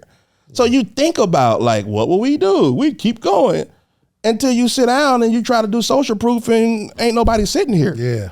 Right? Yeah. You go to a business meeting and you missing a person. Whole seat empty. Right. Right? You go to the bank to sign off on some stuff and you got to, can we update the documents? This person is deceased. And then you like, I'm just going, nah, you're not. Yeah. You're not just going to muscle it for it. Yeah, you're not. You know what I'm saying? So that was probably the bigger part that sort of just set us down in our seat and trying to figure out what it was going to look like. When I think about that post that you made, like, I'm thinking about going back to corporate, this makes more sense to me now. Yeah. Because I met you as an entrepreneur. Yeah. And our thought process when things get rough isn't, let me go back and get a job. Right. You know what I mean? But it makes more sense now because 7 years of experience where you get to really do the same cool stuff without as much liability, make more money. Right. Now that story makes sense to me. And then we know, because to do math real fast, right? Let's say a $30,000 a month with a clothing brand. That's why with 5 people minus what it costs to make 30 grand. Right. I'm just excited because I understand supply and demand. And I understand value, right? But for anybody listening, $30,000, like the old TLC clip. This is how you can sell 10 million records and be broke. $30,000 on a clothing brand. Mm-hmm. If we just be generous and say half of that goes to the cost of materials and marketing, now you're down to 15. Mm-hmm. right? We ain't talked about taxes. We ain't talked about nothing else. Right. And it's 5 of y'all. Yeah. So even if you could bust down to 15, that's $3,000 that need to be taxed at 30 to 40%. So you walk away with $1,850, $2,100, and the opportunity to try to do this again next month. You know what I mean? But you still get to say you run a 6-figure business, so that's cool. Yeah, for sure. You get it. You know what I mean? It helps for where you going. Right, so I laugh because when I look back at my life, it all fell in the right order. But when you're going through it, I was going through it, right? Yeah. But now I'm so grateful for the small scale corporate, then the big corporate, the first entrepreneurial project, then the agency. Now now I can. Yeah. What situation you find yourself in? Let's talk, right? Yeah. Ain't got no money? Let's talk about it, right? Got a dream? Let's talk about it. Working your job, trying to figure out when to quit? Let's talk about it. Yeah. So I get to sit back from, hindsight being 2020 at this point, and when we're advising or coaching or consulting, like we bring all of that to the conversation. Yeah. Walk me through that point where, we're after been broke before, and like it's almost like you're trying some stuff, and then what's your man's name? Ish? Yeah. Yeah, you'll bring Ish around. Yeah. Like, yo, we about to do some stuff. And shout out my dog Ish. Yeah, man, I rocks with that guy, man. So it just seemed like a period of silence. Yeah. Before you start making these really cool posts on social media. Yeah. Give me this, what's going on in this time frame? Yeah, let's call it the arc, right? So I went from, when we started Been Broke Before, I was living in a fancy condo downtown. But I'm thinking, I done read up on these entrepreneurs. So before stuff get rough, I done saved all this money. I blew the first 40. We ain't gonna do that again. I'm gonna move in with my homeboy. I'm just gonna be a roommate. That'll give me some runway. Yeah. So I'm gonna move in there, and now I don't have to spend as much money, right? I'm still holding on to parts of the dream. I got my little muscle card, but I really should have a cash card, right? That type of stuff. So I go from that, and what you're talking about is what I call the move back home years, right? Mm-hmm. Where how are you simultaneously able to help people with their business, but you're struggling to figure out yours? But keep in mind, at this point, I wasn't trying to do what I'm now having to do. I didn't leave corporate to be a consultant. Yeah. I left corporate to grow a clothing brand. And now the clothing brand, to things outside of our control, is on a downward trajectory. I got to still figure this out. Yeah. But I'm getting up on that point of burn the boats, right? Burn one boat, right? Yeah. But so in that space of silence, or in that space, I just call it finding my voice. Yeah. What do I want to talk about? How do I want to approach this? And then I started learning about what people call consulting. So my homeboy Ish was always an entrepreneur. Shout out to Ish. Single-handed, most talented person that I know as far as left brain, right brain balance. So Ish show up and he's like, yo, let's build a marketing agency. I'll do all the creative stuff. You do all the strategic stuff and manage the relationships. I'm like, bet. Now I know agencies because I've been working with them. Yeah. All right, let's dive into this thing. Yeah. But it's still it's a pivot that's birthed out of survival. It's not birthed out of desire. Yeah. You know what I mean? And for, again, entrepreneurs, sometimes it's going to be the business that you meant to grow. Other one is going to be the one you were called or you were supposed to grow. Yeah. Right. So I'm going through the process of humbling myself. I was publicly successful my whole life. Yeah. Star quarterback as a kid, straight A student, went to a fancy college, corporate. I'm taking pictures at the passport photos well before people had passports, right? I'm in Jackson, Wyoming in 2011. Kanye go in 2017. I'm in the same city, right? So people know me for being successful, and now I ain't got no money. Yeah. And I don't have no prestige, and I don't feel like my voice is valid in this space. Because if you so smart, I want you to figure it out for yourself. That's the negative chatter that I'm hearing. But I'm also like, wait a minute, I'm still that same person. I just got to figure out how to articulate it. Yeah.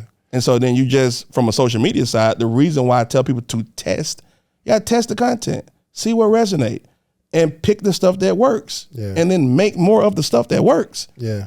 Don't overcomplicate this. Yeah. As I went through my years of overcomplicating it. For sure. And the reason I'm talking about this is because I think your story is so relatable to a lot of people, because you could be entrepreneurship is a roller coaster ride. Yes. You lit. Yes. And then you're not lit, but you still gotta kind of seem lit. You know what I mean? Because the people who knew you from being lit, right? You don't want them to say you fall off. I remember, and I don't know. This maybe have been put in my head, and because I love you. So, Mahdi had this black. It was a Chevy, something. I had a black Mustang. Black Mustang. Yeah. Sorry for the disrespect. You all right? It was a black Mustang, and then I remember I think you got in a car accident. Yeah. And then he came around in his truck. Yeah. And I think we had an event. And again, I don't know if it was by design or it was just one of the more parking spaces. You had parked. Like, so far. So far. You feel me? Listen, bro. Listen to me. I bought that car from my uncle for $1,800. It got, because people be thinking, so you talked about it, right? When I was writing stuff that some of it I hadn't lived yet and some of it I had to live. So I wrote a quote that said, keep your self-worth and your net worth in different places. That way, as your money goes up and down, it don't change the way you feel about yourself, right? Because I'm now on this up and down thing, but you still need to be a high esteem, even if your money low, even if your car change, right? But I get this car and it's like, it's on its last leg when I get it, right? The driver window don't work. It gets 11 miles to the gallon. It only burns premium, and I live 60 miles from Atlanta. For sure. Right? So then the word that came out of that is, some of y'all got what it takes to succeed at entrepreneurship. You just got too much pride to drive a cash car. And then I'm God like, all right, you want to be a prophet? You want to tell everybody what they should do? Yeah. Sprinkle, sprinkle, cash car. Right? Sputter, sputter, sputter, and keep going.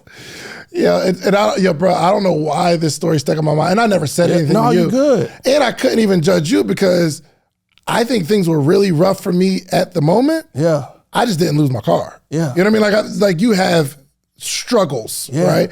It just so happened that visually it wasn't as noticeable for me. Yeah. But I remember, I'm like, bro, me and Mahdi going through something right now. Listen, bro, here's the cool part though. That Mustang got crashed and I got a check because I was net positive on the equity. So that thing bought me 6 more months of entrepreneurship, right? I'll tell a funny story because we both know Crystal Lee. I was helping her buy her company from the person that first started it in that same car, right? And she's like, meet me downtown at the radio station. Yeah. And I pull up and the parking is like $16 and I ain't got it. So I'm spinning the block trying to find somewhere to park on the street, but my window don't go down. So I'm starting to sweat. And I'm like, I can't walk into this meeting with her. Come on, my dude. And try to tell her how to buy a company. And I ain't got no money to pay for parking, right?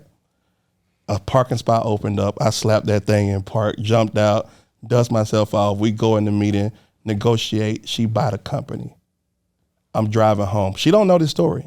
I told it to her maybe a year ago on one of her calls. And she randomly cashed at me like $200. I'm crying driving down 75 headed back to Griffin. Wow. Because I also understand that, like, not to get too preachy, like God working through me.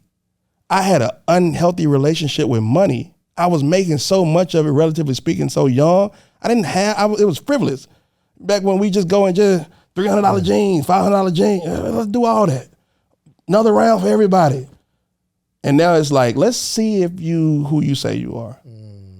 All right, can you still write in this space when you ain't even inspired? Can you still coach? Can you still show, right? We can even go deeper than that. Sleepless nights.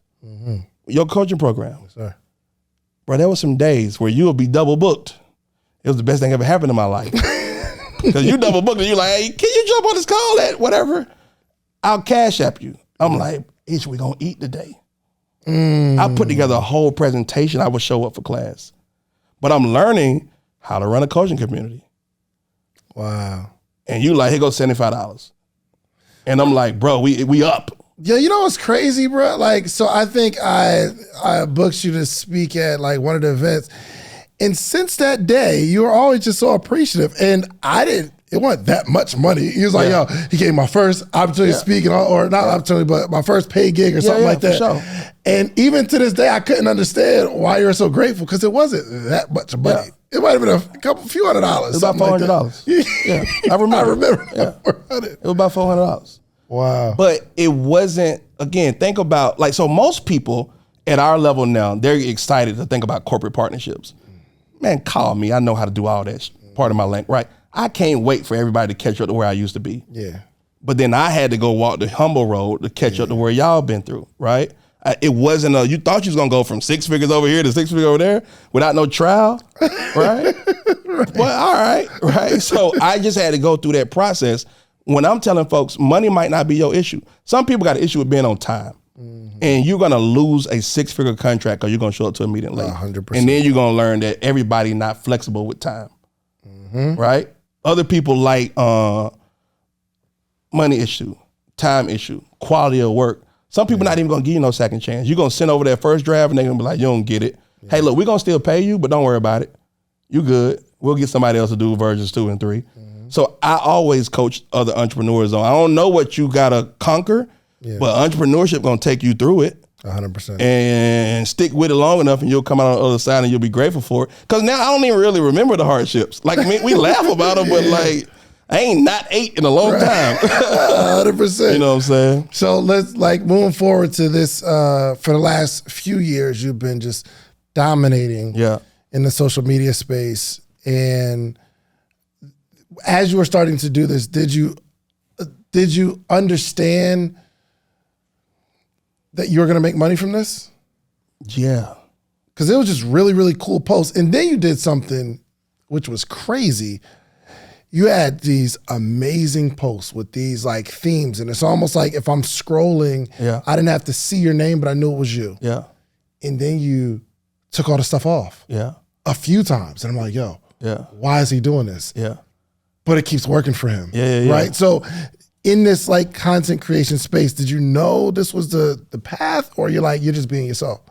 Both, right? I'm being true to the situations that I'm in, right? So the stuff that I'm writing about, those types of things is being true, right? So I've evolved in this thought process where we would tell people like, get out of your emotions. Right. Nah, visit them. Right? Create from them, but don't always post from them. So I say create emotionally, post strategically, right? Now I know when I want to, however I want to roll content out. Yeah. But in this space, ask me the question again. Did you know when you were creating? Yes. Yeah. So now I'm able to let time catch up. Yeah. All the stuff you learn from school, all the stuff you learn from corporate, and all the stuff you learn from trial. I also helping a lot of entrepreneurs behind the scenes. Me and Ish pitching people. So I'm seeing what that process look like. I'm understanding where revenue is at, how people making their money, business models. But it's scaled down to $1 million versus at 100 million or $1 billion. So what does it look like to be a tenth of what you used to? How would you talk to a person with they last 1,500 versus talking to a person with 15 million? What would the motivation is required is different. Yeah. So now I'm like, oh, I found my voice. I'm understanding this. I can take these bigger concepts and then just make it digestible in a carousel or make it digestible in a video. And then you start to see it work. And I'm tracking everything. I got everything. I have a spreadsheet. I've tracked every follower that I've gained since 2017 to now. Wow. So when I start gaining 3 followers per day, we own to something. The next year, 17 followers per day. The next year, 193 followers per day.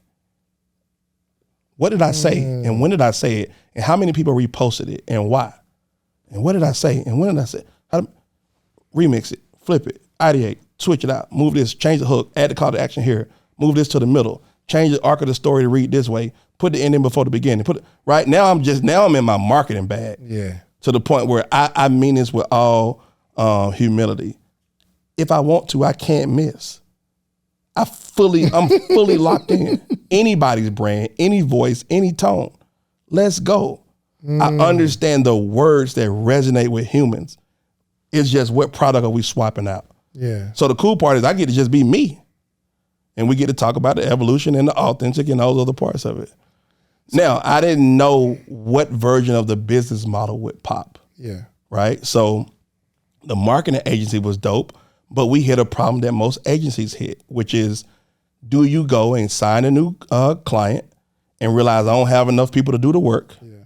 Or do you go try to hire some folks and realize we don't got enough income to pay them? But you know that you can't keep getting clients and doing all the work yourself. Yeah. But we didn't handle it the right way then because we didn't know. Now I know, or I got a perspective on how I would handle a similar situation. Yeah. We didn't know how to gradually increase our prices over time without offending your first client. We didn't know these things. So now I'm able to teach and coach and try them out. And then all of that led to, I had a friend, shout out my homeboy Jason. You know Sosei, right? Yeah. So they, so Jason say, Mahdi, I know all that million stuff, like it sounds cool, but like, you gotta make $100,000, right? I'm like, yeah. Close, been broke for the agency, yeah. So, why don't you teach people that? Mm-hmm. I was like, bro, it been in my face.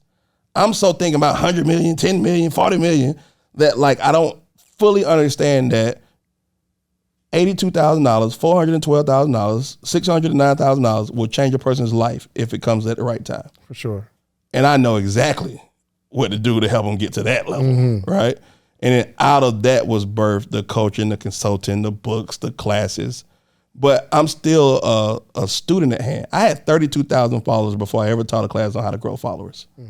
I had been broke before, up to over 10,000. The agency page had however many 10,000. And now I'm like, okay, I've studied marketing. I went into corporate and I've been doing this on my own. I'll now teach you what I've learned. Yeah. Versus back to to go full circle. Some people jump out here, they go viral, and now they're a content coach. Yeah, you ain't doing right by people, bro. Facts. Yeah. That's a fact. Yeah. And so give me a little bit of your sauce on how I can grow. Let's say, how can I grow my business page? Let's say, okay, personal coaching. For sure. Real selfish. We haven't put any attention on the Morning Meetup page. Okay. But we're running ads from the Morning Meetup page at a very small scale, just like so the bot starts to learn. But we need to grow it to 10,000. Okay. But I need that Morning Meetup page to pop. All right. What do I do? How many you at now? Let's see. I literally just turned it back on. I like it. I ain't do nothing with it. Let's see. We are at, the Morning Meetup. If you're listening to this, y'all, go to the Morning Meetup. I like it. Let's do some real strategy in real time. The Morning Meetup. Here you go. Yeah. I got 4,691. All right. That'll be the invoice amount. Cool. Dang. Golly. So, all right. So we need to double our this first level. We need to get this to 10,000, or we need to get members to 10,000. We need to get members to 10,000. All right. And roughly how many members we got? I know it may ebb and flow. People come and go. 700, 600, something cool. Like so we need a 10x, a little bit more, 13x, and we need to grow this, right? So couple of things I would be thinking about. And I'm going to take notes. Please do. Yeah, this normally You have to understand the core aspect of why people are there. So I would take 3 different groups of folks and interview them. I would have somebody on my team pull the data and say, who are our longest standing members? I'd interview them separately. Who are our newest members? And give me some people in the middle, right? Okay. Especially if you can find folks that left and came back. That's rich. Because I want to understand, I don't want to guess at why I think you're here. I want to understand why you're really here, because these are the messages that's going to resonate through the content. It's going to pierce through and get to the human level of it. Now, I got some hunches. I think most people are here because community first. Yep. Entrepreneurship is lonely, and you want to be part of something. Yes. Everybody don't live in Atlanta, even though we think they do. So this online community part works, right? We're also here because I'm getting access to, for all intents and purposes, our charismatic leader who've went through this stuff, right? So now some of this David wisdom, some of the stuff that you've learned, in addition to just teaching it and sharing it, you got to get back on your content horse and ride, right? Yeah. You also got to give the whole team a goal. Y'all, we going 10,000 by this date, right?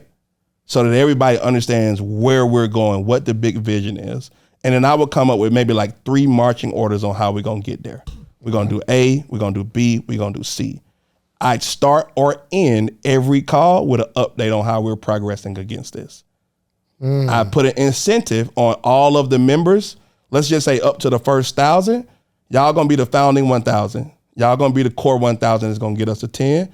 And I'm gonna celebrate you guys differently than I'm gonna celebrate everybody else.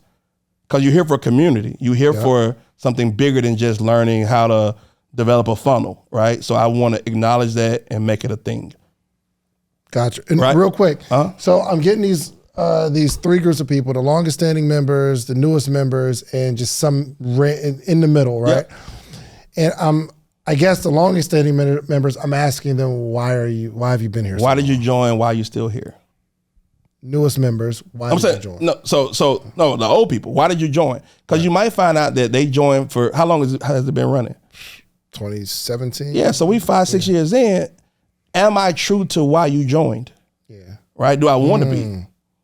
Have I evolved? But why did you join then and why are you still here? Gotcha. Right? Okay. And then with them, it's like, if you could give us one message that would tell the next 10,000 people why they should join, what would it be? So let them tell you. That's hard. Right? First off, this little coaching session right here is going to make you hundreds of thousands. It's all good. Because they about to buy. I'm telling you. All good. Because people need this, right? And I put a lot of people in the hot seat. Yeah. I'm just so glad you're not putting me in the hot seat. No, you're good. Just, just regular coach. Let me know if I need to spin up an affiliate code and then 100%. I was gonna have that conversation off camera, but we can do it. We can do it. Hey, listen, all Mahdis coaching will be some links in here, okay? So y'all can get this. All right, cool. So that's good. Am I true to why you joined? Yeah. So why did you first join? Why have you stayed? Yeah. And then if you were gonna give one message to a person that needed to join, what would you say? Got it. Right. It. And what am I saying to the newbies? So to the newbies, you're still asking them why they joined, because you want to see, did they join for a different reason from the people who were first here? Yeah. You know what I'm saying? And then I would say, I would give them the hardest question. From your immediate 1 week, 2 week, 1 month with us, what things would you change or improve? Because they walking in, right? The new people they don't know what they don't know, so they got all types of questions. Yeah. What thing would you improve instantly? Right. All of this I'm gonna use to shape my messaging. But I know from being one of the people that spoke in the morning meetup, but it feel like when I spoke, the community real. Yeah. The chat going, the questions going, somebody else is moderated. I'm like, oh yeah, that's big dog. What's up? Talk to me nice. You know what I'm saying? I'm leaving here with something. But I want to get the words from them because I want to allow them to be part of what we building. Yeah. Okay. That's good. You know what I'm saying? And in that first 1,000, you're at 700. So let's rapidly get from 700 to 1,000. Yeah. And let's tie a bow around that. I don't want this 1,000 to leave. So, hey, y'all, now, when we get to 10,000, how would y'all like to be rewarded? Because we always say, well, I'll give you some cash. I'll buy you a trip. That might not be what they want. How y'all want to be celebrated when we hit 10,000? And then they going to become your sort of fanatics, your folks that's really, really championing this dream that's going to help you get to the other 9. Because here's what I'm hearing. You got 4-some thousand, but you got 1,000 engaged followers. Mm-hmm. We should be averaging 1,000 shares a post. So I have to, I got to get back on my content. Absolutely. Yeah. Because I've been. You can't just be Rolex Dave, baby. You got to, you know what I mean? You got to get, right? Yes. Okay. Because you trying to 10X something. So, and y'all doing this together. You just the front person. But now they vested in it. They know where we're going, and then what we get when we get there, and then they get to see that hunger of you again to come back and be like, some stuff we were talking off camera. Me and Ryan were talking off camera. Some stuff you can cut down. Some stuff you got to make. Yeah. Some short form content got to be. You got to write it out. Yeah. And make it. You know what I mean? Yeah. But get back in that particular bag, because here's how you win on social now. We are over the era of the person that's just trying. We are in the era of the expert. Mm-hmm. We all got enough motivational quotes. We all got enough, here's what I would do with 1,000. We all got enough beginner level stuff. Yeah. You've built out communities of hundreds of thousands of people. Teach us your ways, right? Like champion, really go deep into the business stuff that you've learned. You've changed from when you started. You a husband and a dad, like back into the content, right? Because now we riding with 1,000 people in the battle because we trying to rapidly get to 10,000. Yeah. And not just for vanity's sake, So I put milestones in there. 1,000, we do some celebration. 2,500, we do some celebration. 5,000, we do some celebration. 10,000, big celebration where I recognize the first 1,000 people. Got you. Okay. This is good. And we ain't even got to the content yet. Yeah, you create all that content you create? When I see anybody that does a carousel, I instantly get angry. I get angry, bro. It's like, dang, I want to do that. Yeah. But to sit down and do that, it's okay. It takes focus. You don't have and to. Incredible creativity. And I guess if I sat down, I think I'm creative enough to make it. Yeah. But I don't think it's a good use of your time to make it. Yes. But it is a good use of your time to drive the vision forward and tell the story and let somebody else put it in Canva or let somebody else, right? But the key to a carousel is one cohesive thought that every page should leave them almost being forced to swipe to get to the next level of the information. So everything has a cliffhanger, right? So it's, let's say if you're telling the story of leaving Cheesecake Factory, even though you've told this story a few different times, right? How you decide to tell it in slide form, you might start with like, here's an example of giving somebody a big payoff, right? So you may say, like how much money you got now? Right now? Yeah. 16, 1700. All right, cool. 16, 700 in your front pocket, right? But now I'm teasing. You may start with the journey of building a multi-million-dollar business starts with a decision, right? Well, what's the decision? Swipe. And now you start the story, right? When I was working at Cheesecake Factory, I could never even fathom what? Swipe. That I was gonna have to bet on myself and da-da-da. In between here, you can add pictures, you can add audio clips, you can add video clips, whatever really stays true to the story. But the key is like, I gotta keep you swiping and give you this whole story. You know what I mean? Whereas most people just be like, and video, blah. Right? Like, nah, you gotta like lead me on this thing. And then the best is when you get to the end and that's still just start a new story. Now they like, bruh. And I say, come in for part 2. I train my community that we're gonna engage with each other. And train, I don't mean that in a derogatory way, but like, nah. If I'm gonna sit down for 2 hours and tell this story that's gonna benefit the collective, y'all better act like it's benefiting the collective. Now, if it ain't good, let me know and I can scrap it. My ego ain't that big. But if it's good, if I see these saves, then I better see some comments to match. If I see these saves, I better see some shares. Does it take you 2 hours to put those together? The good ones. Oh, they worth it though. Oh, come on. Yeah. I clearly. Yeah. Clearly. Goodness gracious. Yeah. Look, like the one for Juvenile. Did you see that? I basically said, here's what I would have did with Juvenile's marketing plan after the tiny desk. I saw it. I didn't go through it. Hold on. Let's go look at it. Let's go see what's going on. So I'll try to filibuster as you get there. Actually, maybe walk us through each slide. Yeah. So if you don't mind. You found it? Yeah. No, I mean, I don't. There's a lot of stuff on your page. I thought you was like, you know where it's at. It is a little ways back, but like I'll give you the synopsis of it. Okay. So shout out. Walk me through the slides because I mean, the thought process on these slides is what I want to understand, like how you're doing that. So I want to find it because it's gonna make it worthwhile. I just missed the Jada Pickle one. And how many times a day are you posting? I still average about 3 times per day. 3 a day. And my thought process there is sort of the simplified version of it is you got 3 core areas I found it of where a person might be in your funnel. Yep. Right? So top of funnel, middle funnel, bottom funnel. Why not have a piece of content that matches up with each?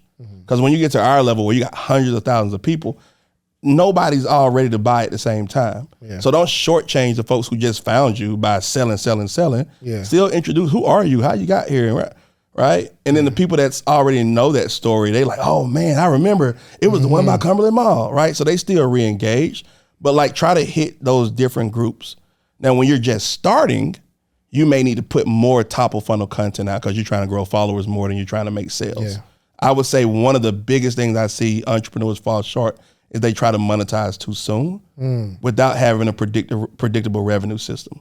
So it's not that you can't make money with a small group of following, but you're probably gonna need ads or something to get you in front of a large group of people. Gotcha. Versus my thought process was, I'm gonna create free content up to 10,000 and I'm gonna sell the 10,001. And the 10,001 person would never know I wasn't selling the whole time. Yeah. I like that. Yeah. Okay. Actually, pull it up on your phone too, because I want to see it while you're going through it. So this is a work along. So listen, y'all, go to Mahdi Woodard. Let me put this in here.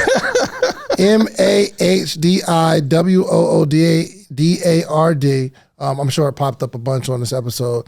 Let's go to the page. This is from July 2nd. Yep. And the cover screen is Juvenile, and it says, I just sit around and think of crazy marketing campaigns. Here's what I would have did for Juvenile's Tiny Desk performance. Right. Okay, go for it. And so let's start it. I got to give my caveat. And I meant that when I created this post with love, I hope it was received with love. I wasn't taking a stab at him or his team. Yeah. I got in touch with his team and it was well received. So I'll bring that to a close. So I want to start there because the internet messy. That wasn't my goal. So let's start with page one. This is coming off, we're like maybe a week after Juvenile performing, and it goes pretty well as far as the reception of it being on Tiny Desk. Yeah. The longer story was somebody said, Juvie, you should do a Tiny Desk. He's like, I don't even know what that is. Mm. And they went from not knowing to doing Tiny Desk in a few months. Yeah. And now I'm doing a little bit of Monday morning quarterback and say, here's what I would do to capitalize on this whole thing, right? So I said I would have pre-sold soldier rags. He's wearing one and slide one. That's his camouflage bandana. Mm-hmm. Each one would have came with an exclusive login code to watch the Tiny Desk performance live, right? As filming was happening, the cameras would have been able to switch between the artist and the live crowd and the virtual crowd. So when you're looking at Tiny Desk, they look at the audience of who's there at the office. They look at Juvie and Manny Fresh, and then we could toggle to a third screen and see a whole sea of people with their soldier rags, right?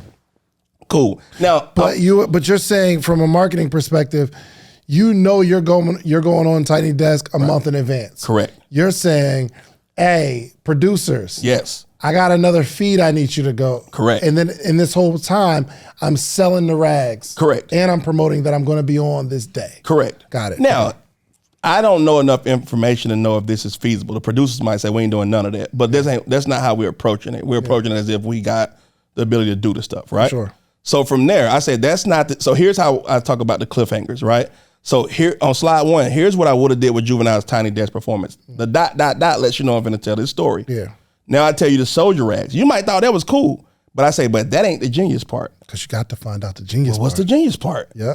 This would have helped Juvenile's team understand the top 20 cities where he had the most fans. Right. So we're on slide 3 now. Yep.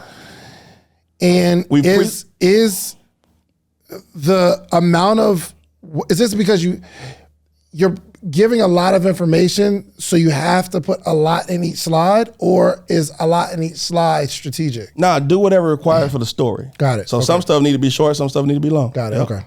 So, but what I want is the data. So I want to know where Juvenile's top fans are. Keep in mind, our era, like he blew up for the 99 and the 2000, but we all 35 to 50 now. Like, where are we at? Where are we dispersed to?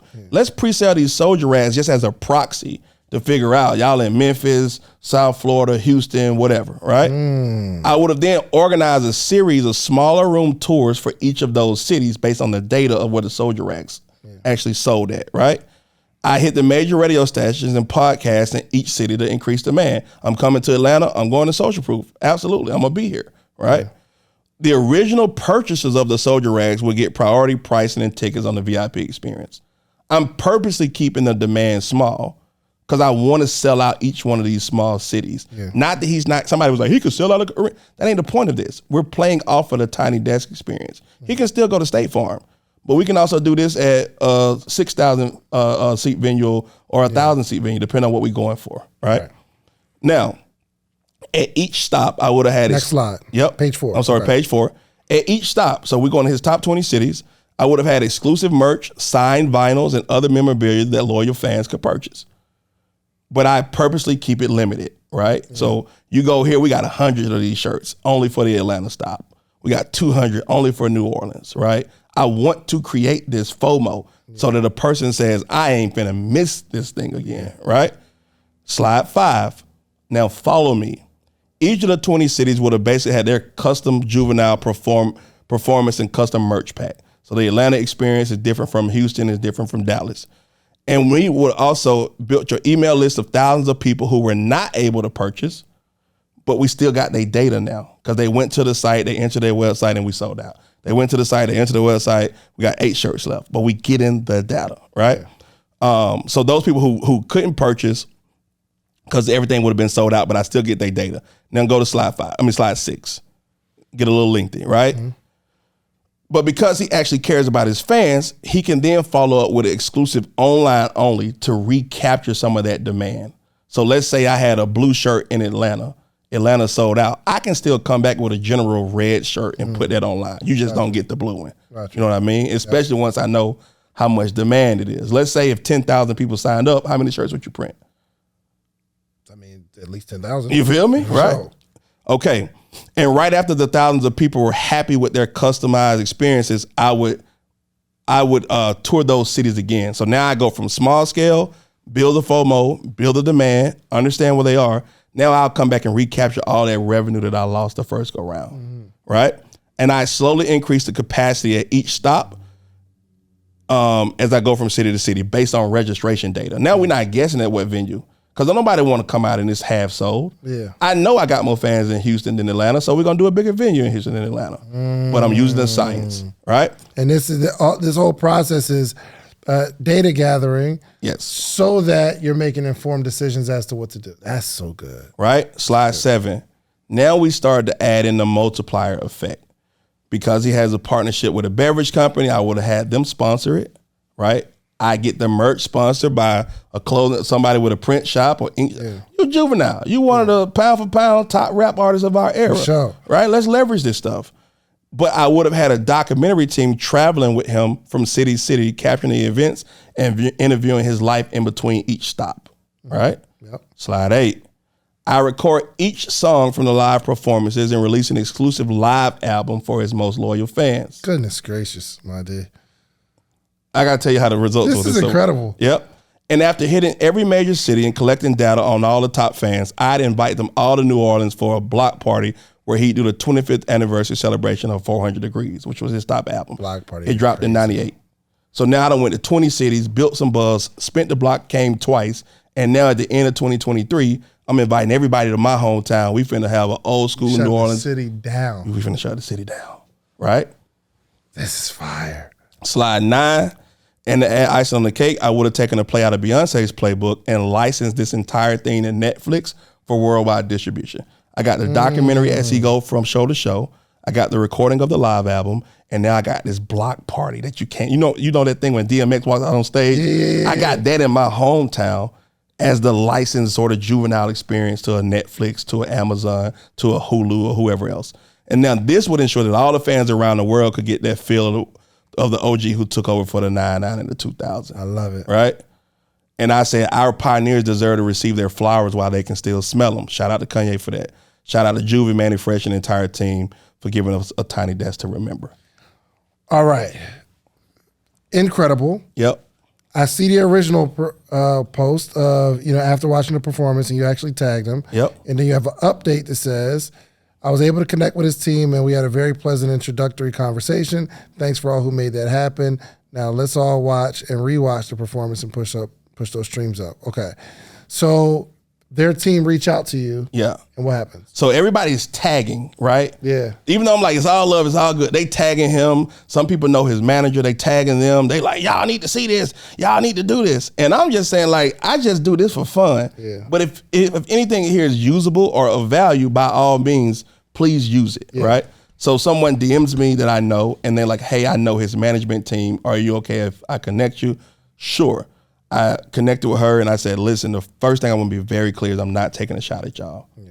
I just do marketing and I love this and I'm a fan. Yeah. So if anything, and she's like, oh, it's all good, it's well received. It didn't seem like a shot. But you know how the internet is. Folks can't wait. And I'm glad I got a community that's positive. But just in case it spill over into the trolls of the world, I want to be on record as saying I'm not doing that. Sure. So we had a quick conversation. I said, if you see anything of value here, take it. She asked me if I wanted to like jump on a bigger call with a team. I'm like, if it's warranted, but I'm just kind of, I got stuff to do. Yeah. But like, here you go. Right. Not trying to be none of that, but I'm just got to get back to running my business. Yeah. But it did amazing. Now that post you're talking about, that's a strategic strategy of mine. So I referenced the post that came before it in case the other 100,000 folks that's following me never saw it. Yeah. Now they go back and we relive this whole experience all over again, and I can get more stretch out of a good piece of content by just letting you know, like, you might have missed what happened last night. For sure. Yeah. And what are you doing with all of these followers? Like because there are people that are really good at content creation and they can get the engagement, they can get the likes, the shares, all that kind of stuff. But how does this turn into money? Yeah. So I'll give you the current and I'll give you a little bit of where we're going. Okay. Not too much though, because the Fed's listening. What, Mahdi? Shout out to Lil Wayne. The first way it turned into money was we originally started a company called 100K Campaign. And we were going to do a year-long program, teaching, coaching, walking entrepreneurs through how do you go through the thought process of building it, right? I don't know nothing about coaching at this point. So what I'm clear on is that the origin of this is not designed to show you're going to make $100,000 in 8 weeks or 12 weeks. If you're serious about learning the fundamentals of business, like, let's go on this journey. And whatever we build in the process, we'll be sharing in real time what we're learning about business too. So the first part started off strong, except for I made one fatal flaw. When I opened it up and said, help you get to this first 6 figures, I didn't know that everybody didn't know how far they were from it. Mentally, psychologically, physically. So there were people who signed up and they were like, I got an idea.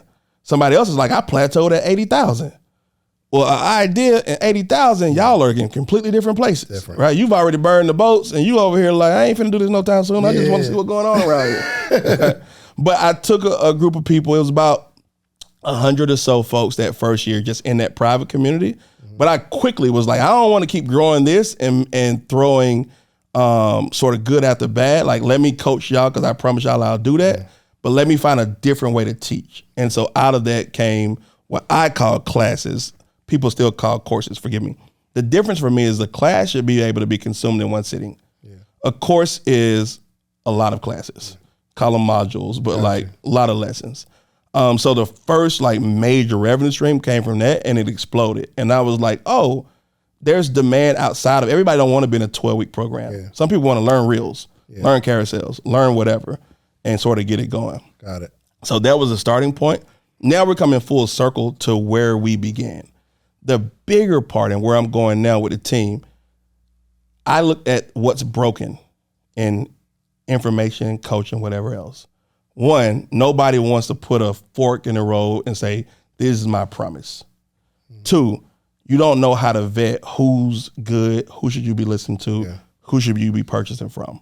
So I'm saying, let's build a platform that addresses those things head on. And let's think of ourselves like Netflix, right? So we'll have original stuff that we put out, and then we'll have powered by Netflix. So David Shantz teaches you how to build a $100,000 podcast. I like that. Powered by the 100K campaign. And we sit with you and develop the curriculum and the rigor. I know you personally, but if we didn't, we vet you and make sure you do what you say you can do. And now you know, like, you might say, I'm too busy to be pushing a course, but we'll license it. We'll run the marketing campaign. We'll do everything. You get a calendar, go live with Mahdi here, show up this, turn in that, and how would you like to be paid? Quarterly, annually, whatever. So we're getting ready to build out that platform and specifically keep it tailored to, like, how do I get to 6 and multi-6 figures? Learning from different subject and different experts. So I'm gonna need you to teach on it, bro. Yeah, let me. You can teach podcasts, you can teach merch, you can teach whatever you want to do. How big is your team already? We've got. Let me get some equity. Let me be older. Let me help out. So if you get that computer. We can talk about it. Yeah, nah. This is incredible, bro. Like, you have a very, very unique brain, brother. Yeah. And it's not, I think part of it is gifted, but I really like the fact that you have a story of where all this comes from, all of the experiences. I think a lot of people don't want to go through the experiences, but it's so necessary to be able to deliver even the way that you deliver. Yo, let me ask you this question. Do you have and I was actually gonna ask you offline, but I'll just do it now. Do you have a model where you can either do it for me, Yep. like build a page for me, or if I have a team, you can kind of just tell them what to do and they do the thing. Do you have any models like that? It's in development, right? So layer one of this sort of, let's just call it multi-phase approach. Layer one is we're going to get all the meat off the bone with the core team. Yeah. What is the stuff that we need to develop, teach, and let it run that marketing? Layer two is what's the done with you stuff. Yeah. And then layer three is what's the done for you. Because there's some people that's just like, look, either we just want to essentially buy your business model or we want you to come and run it through our company. Yeah. So I would say at the earliest, like realistically, we probably do some beta people, but like 12 months from now, yeah, we'll be able to pick clients at every price point. Got it. Relative to whatever results you want. So like, and I think this could be a huge thing for you if you have the desire to build out the team or, there's going to be a direction. But like, for instance, I have a podcast summit coming up, right? Yep. In July. I should have a campaign going on that page. Mm-hmm. You know what I mean? It needs to be the right content, right messaging, so that we can drive people to say, this is where you need to be. Yep. And I mean, if you figure out how to do it now, and it seems like you're figuring it out now, even event to event, it's like a very specialized thing. Yep. So we got to find the ad person, right? We got to find the web person, right? But also the social media strategist for this specific event. That would be something that I'd be interested in. Yeah, we gonna have all of it. We got the ad person, the social media strategist. So that's what's coming, right? Yeah. Let's cut these cameras off. So let's talk equity. I like it. Mahdi, man. Did we cover? There's no way to cover everything, but we've been here 2 hours. This is my longest interview ever. That's love, bro.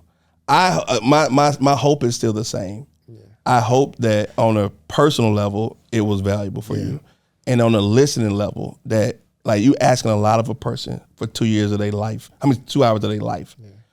If it ain't, I can spin the block, right? Like we can create some additional things. If it's a workshop, if it's a standalone, if we need to go deeper, like I'm here. We got media capabilities too. It ain't this fancy for everybody not in the room. You know what I mean? But we can spin up some more content. But I appreciate it, bro. Man, Thank you for being able to let me tell the longer story, because I think people see you on social and they pick whatever part of you they met you at. Yeah. So folks think you've been like this, and they don't see that whole arc.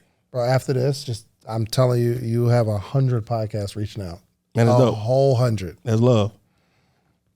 Just be selective so people keep coming on. I will always, the same way they do it, I will always grant you an interview whenever you want at whatever level I'm ever at. Man, and if I ever got news to break, I'll break it here. Oh, that's love, man. I appreciate you, my man. brother. Appreciate you, bro. Man, this is a real dude here, man. We've had a relationship for years now. Yeah.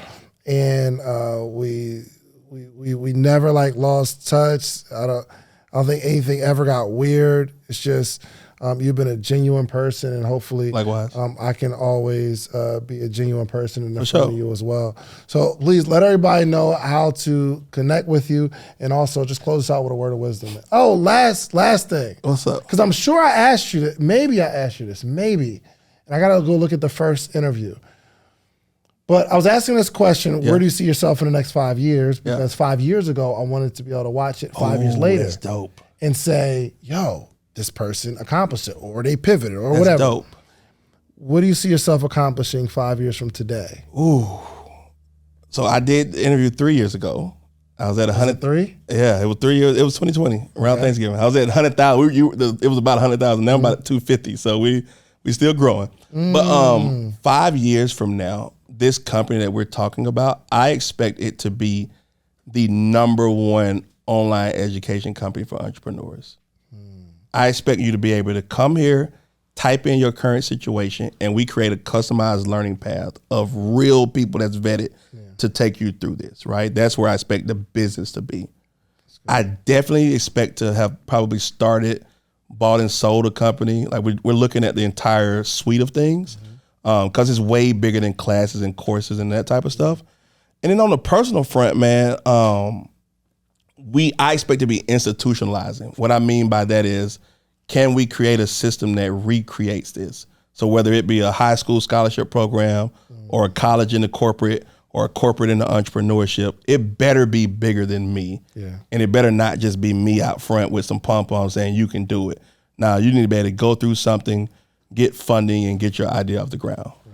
My last thing connected to that is I went before a lot of people in those struggle periods, and I asked for money in exchange for equity. And most people, all people said no. Let's tell it what it is. People pass out. You ask people for money for what? Been trying to start 100K and all these other businesses I'm doing. Really? Now. Yeah. Why you didn't ask me? Pride. I asked family friends. I asked people that didn't necessarily know me on the entrepreneurial circuit. But I specifically asked somebody, this, we talk about this, bro. I needed $10,000 and I was going to give them 20%. They'd be a millionaire off of that equity. You feel me? I want to be the person that doesn't stand in the way of that entrepreneur who needs $10,000. I'm totally fine if a portion of my business don't take no equity from nobody. Just pay it back when you get it. Do the due diligence, go through whatever the training program is, qualify for the money, and move forward. And not let me be a gatekeeper or the red tape to stop you from your dream or feel like you got to give up 30% of your company for pennies on a dollar. Now, other stuff we can play equity deals in, but a portion of my money better be set aside for other people like us that need that $10,000, that need a camera, that need a recording space to just work, create, and we don't want nothing other than to see you do well. 100%. Yeah.